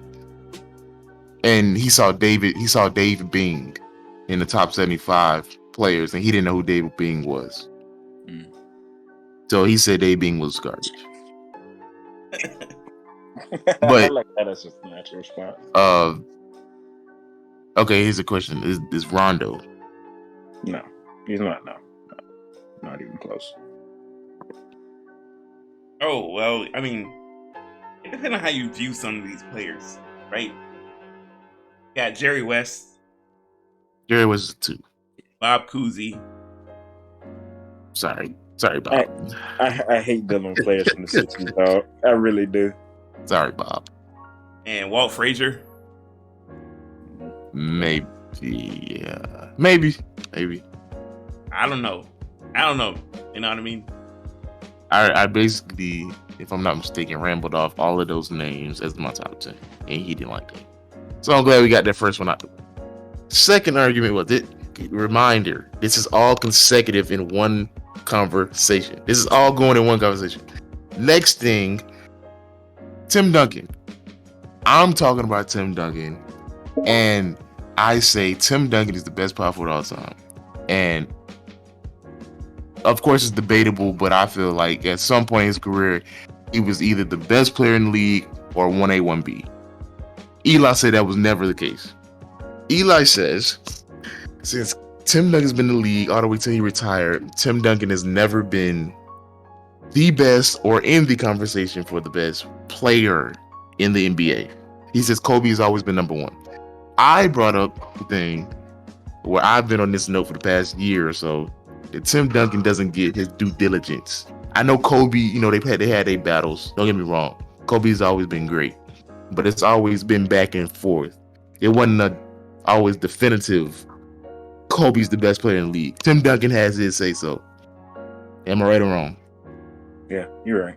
He was the best player in the league. Every year that the Spurs have won, he's been technically considered, right? Not every year. Not every year, but like the early championship. I think his best claim was 03 through 05, 03, 04, and 05. I think he can stake his claim as like, all right, yeah, no, Tim Duncan do that stretch, 2 championships, MVP. Like, I think, yeah. I think he can stake his claim. Yeah. All right. The last thing was this. Bro. And then Eli, he upset me with this one because he made me go against my favorite player. He says, well, first of all, so he says, since Tim Duncan's been in the league, the top 3 best players in the league were Shaq, Kobe, and him. Shaq, Kobe, and Tim Duncan. I said, okay, cool. Then he says, once 03 hit, Shaq was removed from the top 3, and LeBron became the top 3 best players in the league his rookie year. I said, no, he wasn't. I'm sorry. And it hurt me to my core to say this, but he made me do this. So now he had me battling against my own favorite player. Then he makes the remarkable statement of saying, LeBron has had more team success than Tim Duncan has. I said, no, he hasn't. Team success? Team success. Tim Duncan has never missed the playoffs his whole career. Yeah, I was about to say. What? LeBron James, we know what LeBron has done, but Tim Duncan has had better team success. And I was argued from all the way to the middle of the drop to the shop about this. Am I right or wrong? No, you're right on that. You're right. Yeah, you're right. What? This is what I have to deal with Eli on a daily basis. I don't think Eli knows who Tim Duncan is, man. I've been trying to tell this man. And I guarantee if he was here, he'll try to switch up and say, yeah, y'all right. No. So this is what I have to deal with at work. Oh, yeah. I just want to make sure, yeah. Like, you fucking... yeah. You can't. Number 2 is like, you shouldn't be comparing those two. You know what I mean? I mean, yeah. Because... I mean, don't get me wrong. Like, I love LeBron, I really do. But at the same time, I know when something is and not true. Tim Duncan's had better team success than LeBron.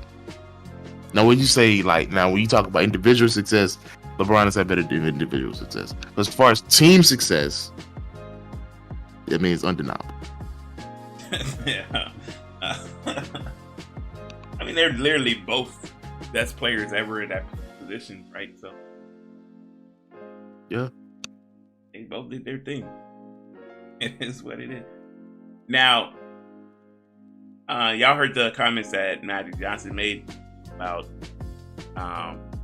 Magic and I think both Magic and Shaq said that if LeBron passes up Kareem in points, would make him greatest of all time. I heard Shaq say that. I didn't hear Magic say it. Magic's on record as saying it too.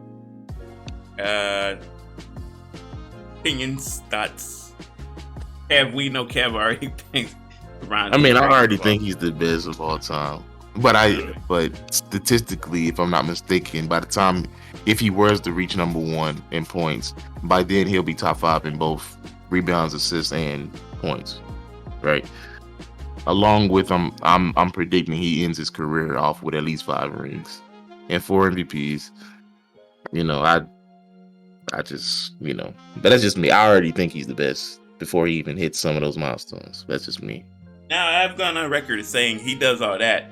And I did say before he got to the Lakers, I was like, if he brings the Lakers 2 chips, you can't argue. You know what I mean? Yeah. Can't argue it. I don't think. I mean, for me personally, I don't care about where you rank, place, as far as like all-time points, all-time assists, all-time rebounds, like, and as far as totals, because like that's impressive. Don't get me wrong, but I just think it's more of a testament to like the longevity of players' careers, how durable they were, which is part of their greatness for sure, like 100% part of their greatness. But like, I don't, just comparing like players, I don't think that necessarily puts one player above the other. I just think that's a testament to like Kareem's longevity and durability, and same with Karl Malone's. But I hate Karl Malone, but it's a different story. You know what he doesn't hate? Don't do this. Don't. Don't do this. Why is he like invited to things? I don't know. They should have removed him from the top 75. Like, there's no need. Hey, real. What if Carl was one of R. Kelly's henchmen? Man, It makes sense, right? man, it's just ridiculous. I'm touching down in Utah in a couple days. I check around the local schools. That's Fupa. That's. Oh my god, bro. All right, I'm done. All right. Anyway, He needs to be locked up. Anyways. Oh, well, okay, now you know what? Not gonna even speak on it. Not even gonna. I was just gonna ask how many seasons did Karl Malone play? 19. He retired 04, I think. Got drafted in like 85, 86. He ended in 04. So he played 18 years. No, he didn't. 18 years with the Jazz. How long was he in LA? 2 years? 1. Oh, so 19 years, okay. Long career. Yeah. LeBron's in year 18? 19. That makes sense. Get it right, buddy.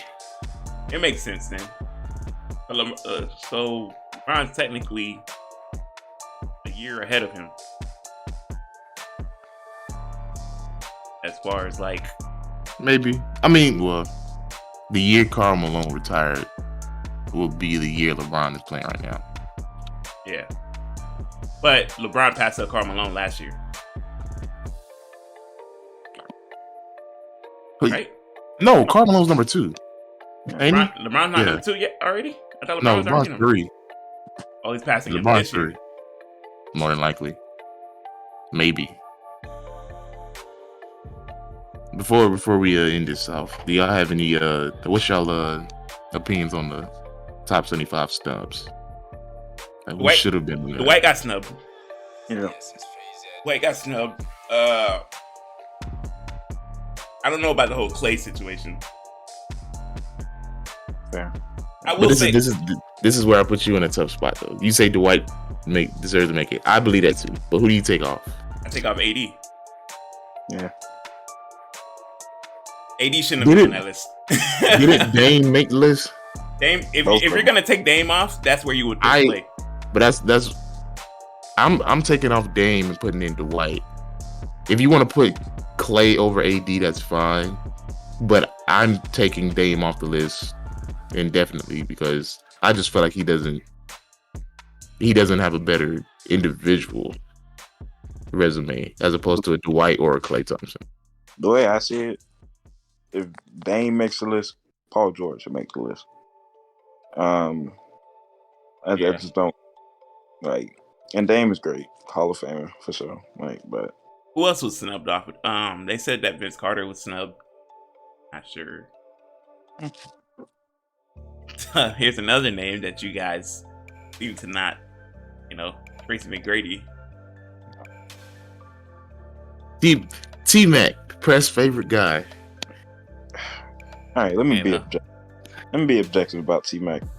Like, he was a great player at his peak, but like for his career all time, again, here's a guy. I mean, and I'm sticking up for a dude because he's one of my favorite players in the league. But Paul George has had a better career than T-Mac. And if you just look at it side by side, I mean, the career accomplishments, playoffs. The injuries. What about the injuries? He had his peak already. He already peaked in 03. He had his chances to get out the first round. And it's just like, it wasn't happening for Brian. And it's okay. Not everybody can be a winner in the league. It's hard to win in the NBA. So if he's not a winner, what is he?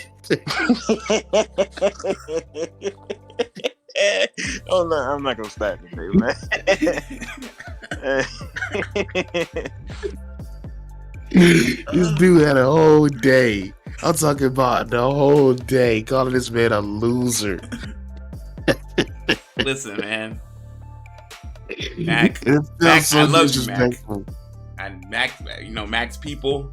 I'm familiar with Mac's people, so I don't think this is him thinking this. You know? I like T Mac, but when you reflect on his career, he's one of those guys that's like, yeah, he's a loser. It's just those are the what ifs. He's one of the biggest what ifs. You know what I mean? No, stop it. He is. Stop it. He Stop is. Without the No. injuries, he's a what No. if. It's like Grant No. Hill, right? I'm so sick of it because Grant Hill didn't even reach his prime. T-Mac was dead in his prime. We don't know that though. We don't know that. We do. He was No, on. we don't. Every player reaches another level, right? Kobe did it. Every player reaches another Kobe. level, huh?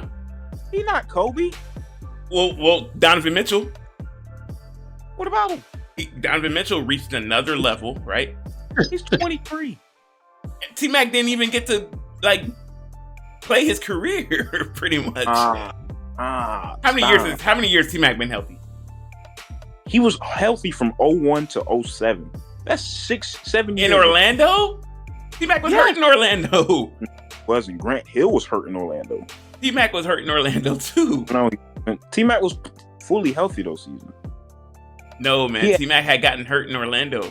He had nagging injuries, yes, but he wasn't he didn't have season-ending injuries. He was first team All NBA for a lot of those years. Yeah, but he never T-Mac never played a full season. Never. Who has? A lot of players have, or I should say T-Mac has never played more than 70 games. All right, here we go. From 05 to 06, T-Mac had multiple back spasms and missed 8 games. 06 to 07, back spasms. When your back goes in the NBA, that's it. 07 08, he injured his elbow and ankle. And that was Then 08 09, he only missed 11 games with a knee injury. He's That's never better. been healthy. Bro, are we just discounting his years in Orlando and Houston? He just listed out the years. He was okay. Let's do it because he was healthy in 01. They lost in the first round. He was healthy in 02. They lost in the first round. He was healthy in 03. They lost in the first round. He was healthy in 04. They didn't make the playoffs. Okay, He was but who healthy. did he play in those first rounds that you would say that he should have won? He played Charlotte in the first round. That was a wash. Baron Davis outplayed him. He was great. He was good, but fine. Didn't Baron Davis have the better team though? I'm not sure about all that. Who was in Orlando with T-Mac? You know, Because Grant Hill was never healthy. Fine, you can have that. 02, I forgot who they played in 02. 03, they were up 3-1. They were. I give you that one. 04, they missed the playoffs completely. 05, they were up 2-0 on the Mavs, and they went back to Houston for games 3 and 4, and lost the series in 6. I don't want to hear it. 06, I forget, they probably played the Jazz or somebody. They lost again. 07, same scenario as 05. They were up, and they lost. 08, What team was he on in 02? Magic. Yeah. Oh yeah, Charlotte. He lost Charlotte 3-1. Damn. First round. You know, it ain't easy, man. You know. Yeah. Bo Outlaw, Patrick Ewing, Okay, yeah. Grant Hill, Horace Grant. Stop at Patrick Ewing. All right.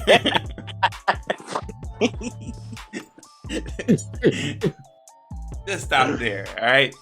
Wasn't happening. Until he would have gotten a really healthy Grant Hill, it wasn't happening. And that's completely fair. But with any other superstar player, again, if it was Paul George in that scenario, he was up 3-1 and they lost. It'd be getting railed. Yeah. He up on the Mavs, 2 games at home, getting demolished, calling him playoff P. I guarantee it. I stand by it. Yeah, but T-Mac, we don't call Paul George wow, a look at- loser. We should. Does he not? He We should. We shouldn't though. We should call Paul George a loser. He's had multiple chances. I'm tired of putting him, passing him off. No, he deserves to be called a loser also. Now, what Paul George did last year was pretty incredible. Know what I mean? Been to multiple conference finals. Who? I'm sorry he lost to LeBron and them. He only went to 2. He went to 3. He won one last year. And he That's went to 2 with 2. Indiana. He was with Two two in in Indiana. I Indiana. could have swore one was 1 year he went to Indiana. The other year it was in the second round. No, 2013. 2013 was his breakout year. That's when he had that big dunk on Birdman, and then LeBron came back, hit the 3, they dapped up. That was his breakout year. 2014, the Pacers were the 1st seed, and they lost to Miami in 6 in the first round. 3 of them things. I mean, so he's a loser. No. What are we defining? Are we defining a loser if he doesn't even touch the conference? No. Here's my thing. Like, So I don't mean that in like. Yes, you do. No. But T-Mac's cursed in the fact that he couldn't get out the first round, right? Like, couldn't get out the first round, just, and there people are sticking him. Oh well, he was better than Kobe in that time. Like, no, stop it. He was not. He just cursed. He was just cursed. You know what I mean? He was a top player. He just couldn't get out of the first round. He's better than Kobe. But at the same time, T-Mac's number 2 seems to have always been hurt as well. Okay. What did you say? T-Mac himself being hurt, but his number 2 has always been hurt as well. His number 2 could never stay not always. Not always. Whenever Yao Ming wasn't hurt, T-Mac was hurt. T-Mac. I thought you said Paul George. Yeah, T-Mac. Yao Ming was What happened? But what year was that we was watching the Lakers, and was it Lakers or was it Denver? And they saw them in the playoffs. T-Mac, and he wasn't playing, but Yao was. What year was that? That was when the Lakers went to 09. I know. When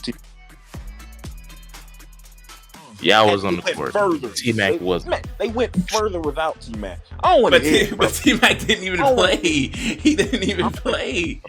He didn't play. Imagine if T-Mac would have played though. They still would have lost.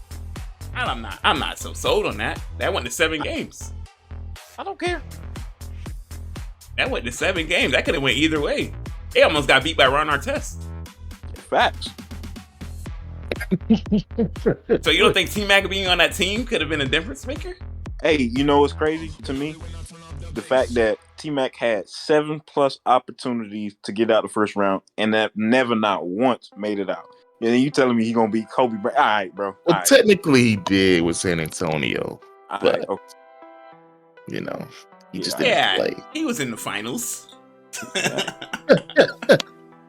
He was warming up the bench. He was like, Let me just say this, and we outdid it about T-Mac. Great player. Not knocking him, whatever. But when people start putting him like, oh man, he would have been this, or he's better than X and Y. If you replace him with Kobe on those things, like, man, he's not Kobe. He's not Kobe. But I'm saying like that year, any of those years, if they could have just both been healthy, at some point they would have made it out the first round. Can't deny that. They just couldn't be healthy. The Rocket team, and it's not like Dallas was a pushover team neither. Dallas went to the finals the following year. Well, in conclusion, he's still a loser. Don't put words. Oh my god, bro! I didn't say it. The McGrady family. I didn't say it. I didn't say it either. Yes, you did. Yeah, I didn't get it on tape. That's it. I did not say it. Last thing I need to do is run into him at the gym, and he's like, "Yo, what's up with that trash I was talking?" There are no losers in the NBA. Well, there's a few. There are many. They're all better than me, so I can't say nothing. Just stop disrespecting Paul George. That's all I want. Paul George slander gotta stop. We gonna sit here and act like Paul George and have one of the most gruesome injuries of all time. Good for him. It's hard to come back from that stuff, man. Good for him. Get back on the court and play. Wow, shut up and dribble. He's one of those. He's one of those. Not like that. Oh man. Any other news? I'm sure we're missing a lot here. I just can't think of it at this time. Is there anything else that we are missing? Not Wasn't sure. it something that I told you I wanted to talk about? I can't remember. It was a video that you sent me about like these people fighting at the fair or something like that. Oh, He threw Yeah. like hot grease. What? yeah. It was a brawl, so to speak. Well, yeah. I don't know what happened, but cookers were upset with the customers, and they just started throwing food and all types of stuff. Yeah, that's what it was. It got pretty crazy. You know, Kev be sending the most craziest things to me. I really don't. I don't. You send some out of pocket things that I won't mention. What? I just share with you. You could be, cause you'd be canceled by now. Oh, that's another thing I wanted to speak on. Cancel culture, man. This whole Dave Chappelle thing. Listen, not happening. For all you cancel people, can't do it. Man, it's, Come to find out they lost their job. yeah. Yeah, you can't cancel Dave Chappelle. That's somebody who's been making fun of literally everyone for I don't know how long. You can't do it. I could go in more in depth into that, but I won't. But, yeah, those people, What people? you know, I don't know. trans community. I didn't want the trans community. That's not the right appropriate name, right? What? You Trans were community? you were at the parade, right? You know. Who was okay? Let's just end this before I say something that I should say, and therefore, The BBQ. okay, all right. Question of the day. I was reading something. All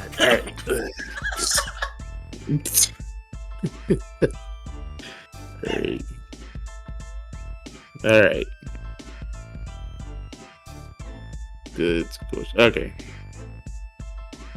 True or false, and why?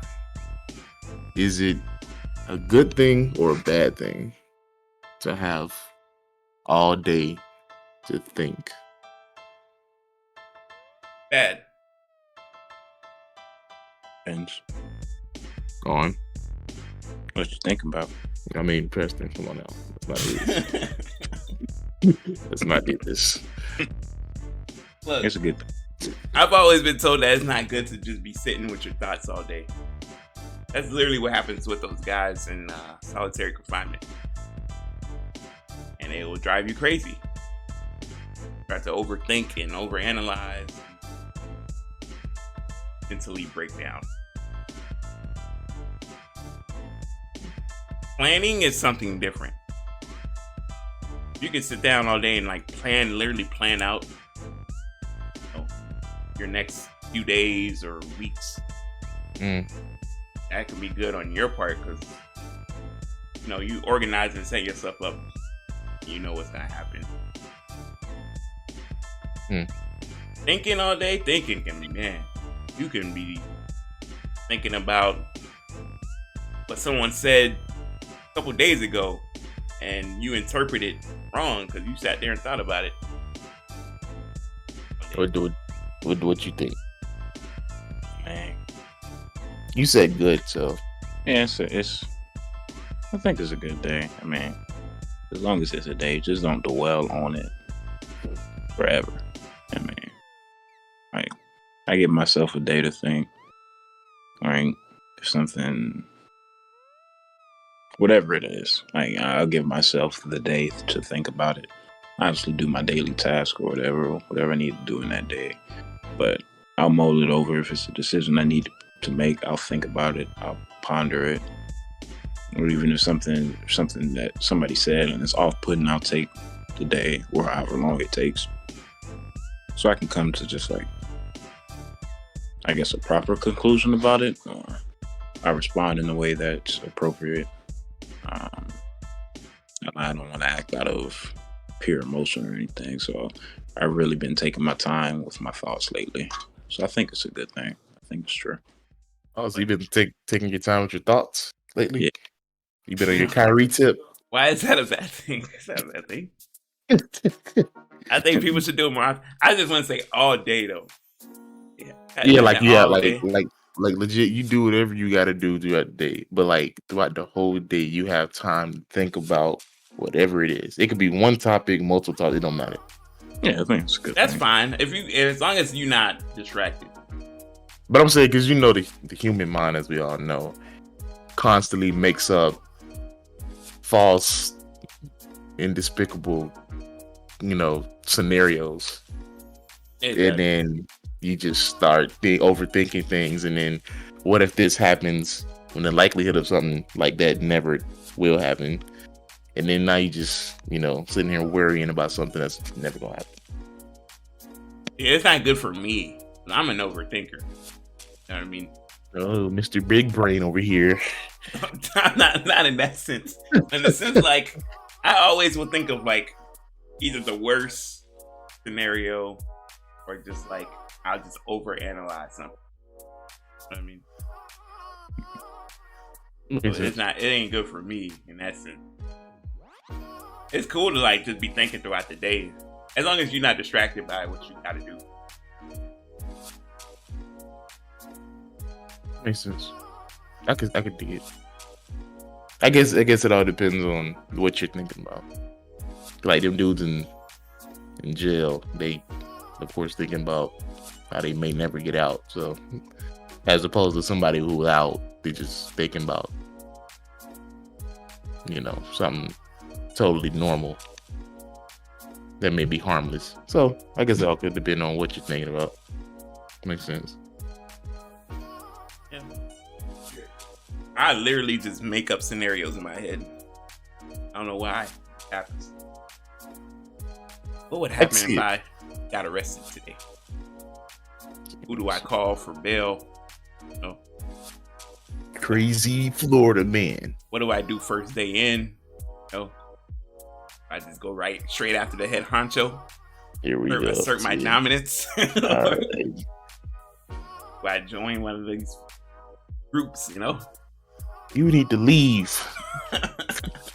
What do I do? They shouldn't think that way. Right. All right. I think that's going to do it for us. Very sports heavy episode. Don't worry about it, though. Hopefully next week we'll be back with something a little different. Right. Something. I said hopefully because who knows what. Who knows what the day will bring. But we're recording on a different day, right? Which means we'll be uploading on a different day. Today is Friday. It shall probably be uploaded tomorrow. Maybe. Be Sunday. Get something to listen to.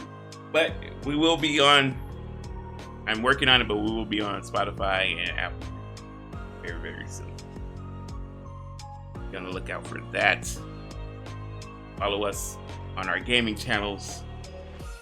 Follow us on our social medias. Right. Twitter.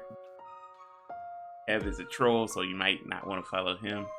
I'm predicting an uprising, a unanimous page. What? I already told you. You sent me an invite. I'm not accepting it. I thought about this page. Well, we'll talk about it afterwards. Preston, you want to tell the people where to follow you at? I deleted all my socials, so Here we go. All right. There Anyway, you have it. There you have it. You know.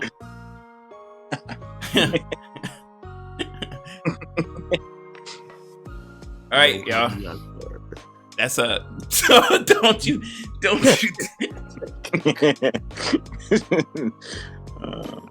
All right, that's gonna do it for us.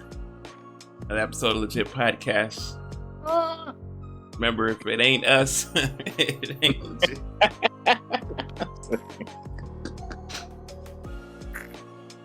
Oh my gosh. keep your stick on the ice. Oh, Hobby Akbar, eh?